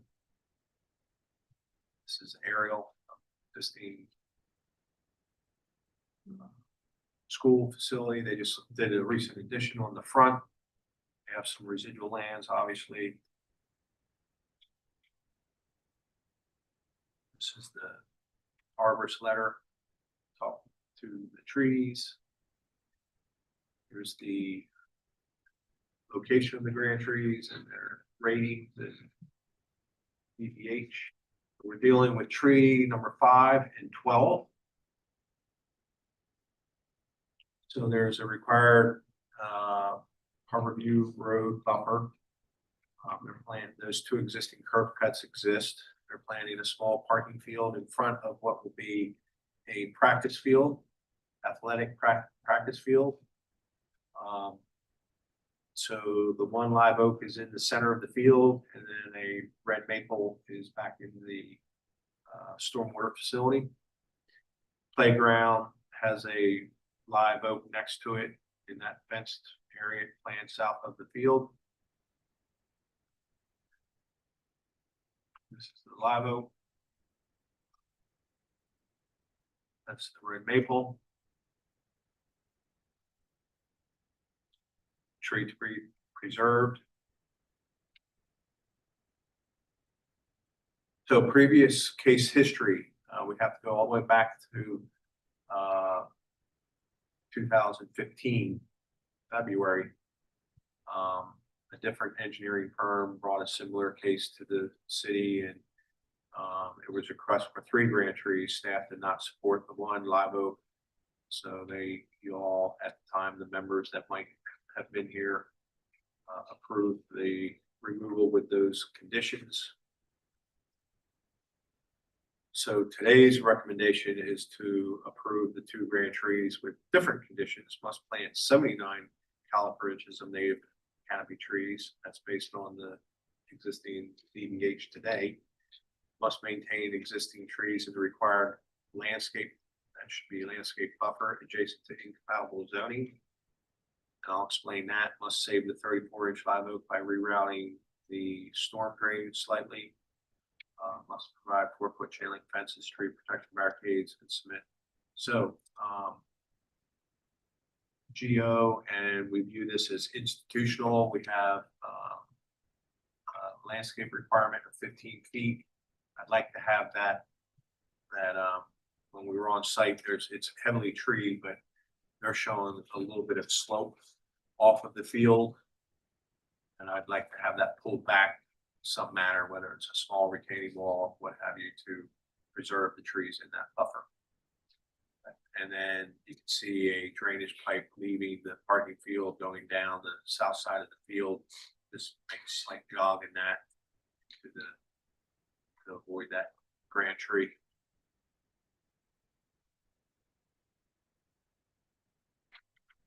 All right, Eric, thank you. The applicant present.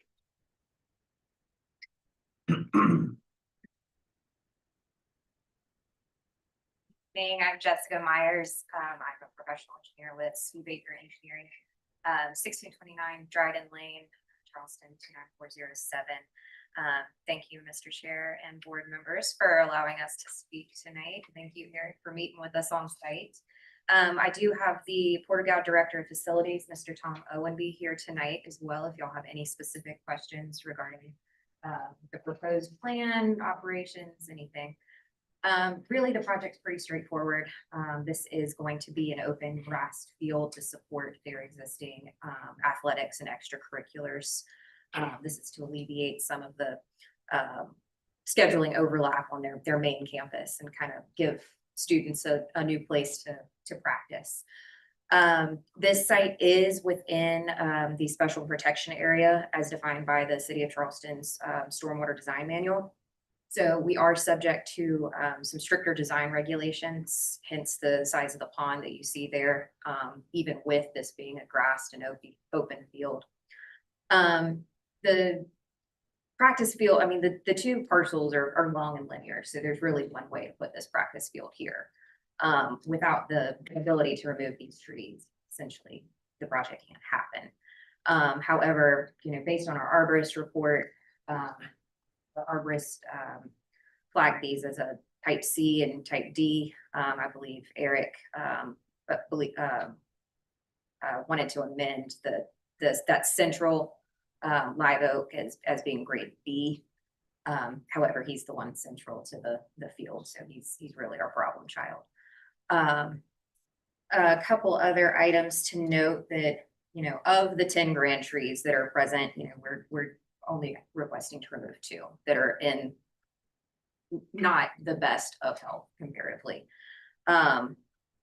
Also, the amount of trees being preserved on site will exceed the city's minimum, and Porter-Gaud is more than happy to plant the required replacements here. We should have more than enough room to accommodate those trees.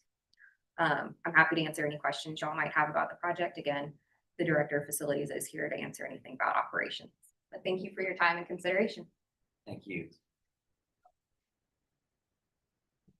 Anyway, you can speak if you like, or you can wait for questions. Is anybody present that is opposed? All right, we'll close this to the public and the board. And pretty confident I was here in 2015. Might have been to I'd have been sitting in the same chair. So, but I had a softer heart back then because my daughter's a National Hall lifer and I supported it. And I don't know if I can do that now. I think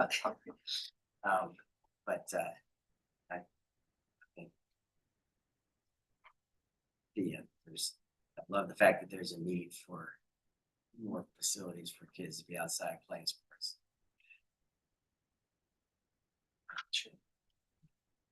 I don't know Quinn was a preschool. Is that true? It's a feeder school to. Is it- Yes. Okay, I wonder what practicing they're doing at age 5. I'm just curious. It's the high school, I think, coming over. Okay, the high school's gonna come over and use it. Got it. But the preschool kids will get to use it too. Yes, basically 4 o'clock is the dividing line. Got it. Okay, thank you for the clarification. I appreciate it. And you came all this way, so we wanted you to be able to say something. No, I agree. I think it's good use. All right. Is there a motion? Make a motion to approve. Motion for approval. Second. By Deandra. All in favor? favor. Or any opposed? Motion approved, 6-0. Thank you. Ready? I guess I feel Deandra for accusing herself. Beat 7. Yeah. Thank you all. Very good. Thank you. Everybody's back. See you later. The final item, B7, 2051 George Griffith Boulevard, James Island, the TMS number 33700000162. Zone PUD requests a special exception from section 54-327 to allow the removal of 3 grand trees. So, a little further south on James Island, here's the application submitted by Seaman Whiteside Associates on behalf of First Baptist High School. Here's the letter supporting the requirement for the application. Property. Existing campus, and it's growing. The proposal here is to build a chapel in the forest. So plan right of the parking field and the educational building. Existing conditions.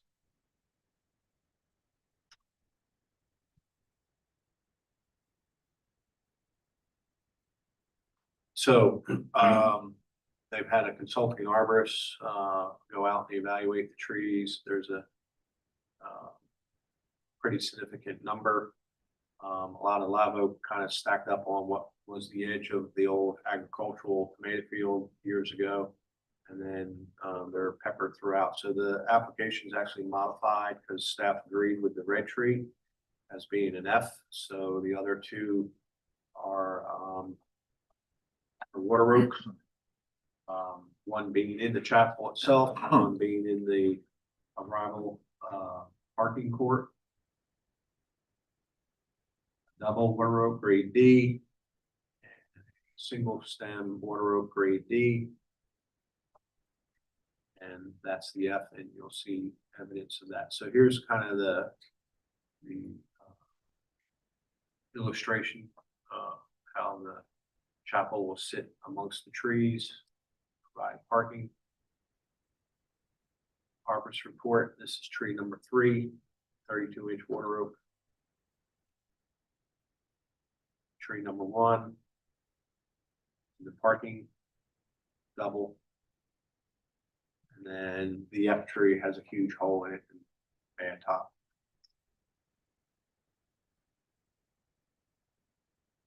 No relevant case history.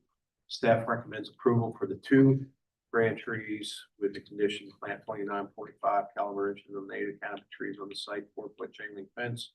Must have a certified arborist treat and prune the grand and protect the trees within 50 feet of any construction activity, and must submit a landscape plan for staff approval, and 5 should not exist. Perfect. Eric, thank you. The applicant is present. Me. Last woman standing. Good evening, everyone. My name is Danielle Ketchum, and I'm the Landscape Architect Project Coordinator with Seaman Whiteside, located at 501 Wander Park in Mount Pleasant. I've been with the company since October, so I'm still pretty new to this. But I'm here on behalf of the First Baptist High School, which is located at 205 or 2051 George Griffith Boulevard, and it's within the Dill Track PUD on Jake's Island. And we are requesting a special exemption for the exception for the property for the development of the chapel and a parking to accommodate the chapel as well as the current student body.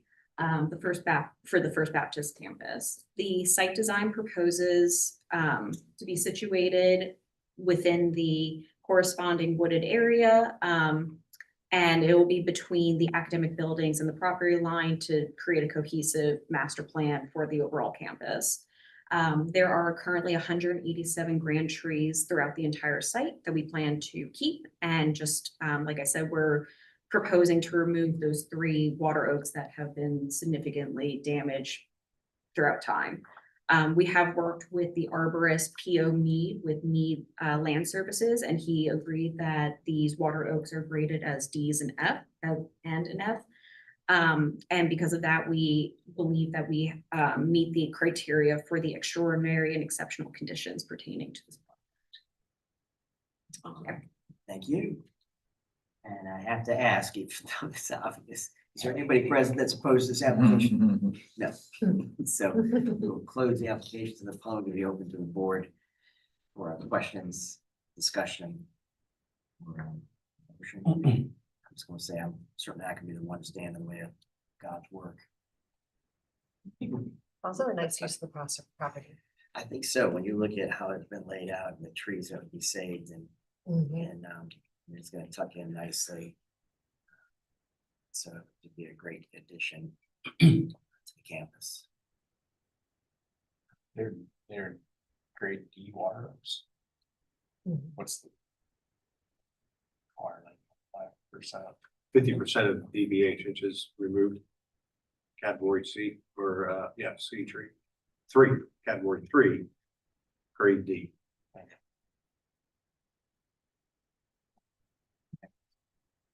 Motion from anybody? I make a motion for approval. All is for approval, second by George, all in favor? Aye. In favor. In favor, any opposed? That is approved 5-0. Thank you for your time. And have a very good meeting. Very good, thank you.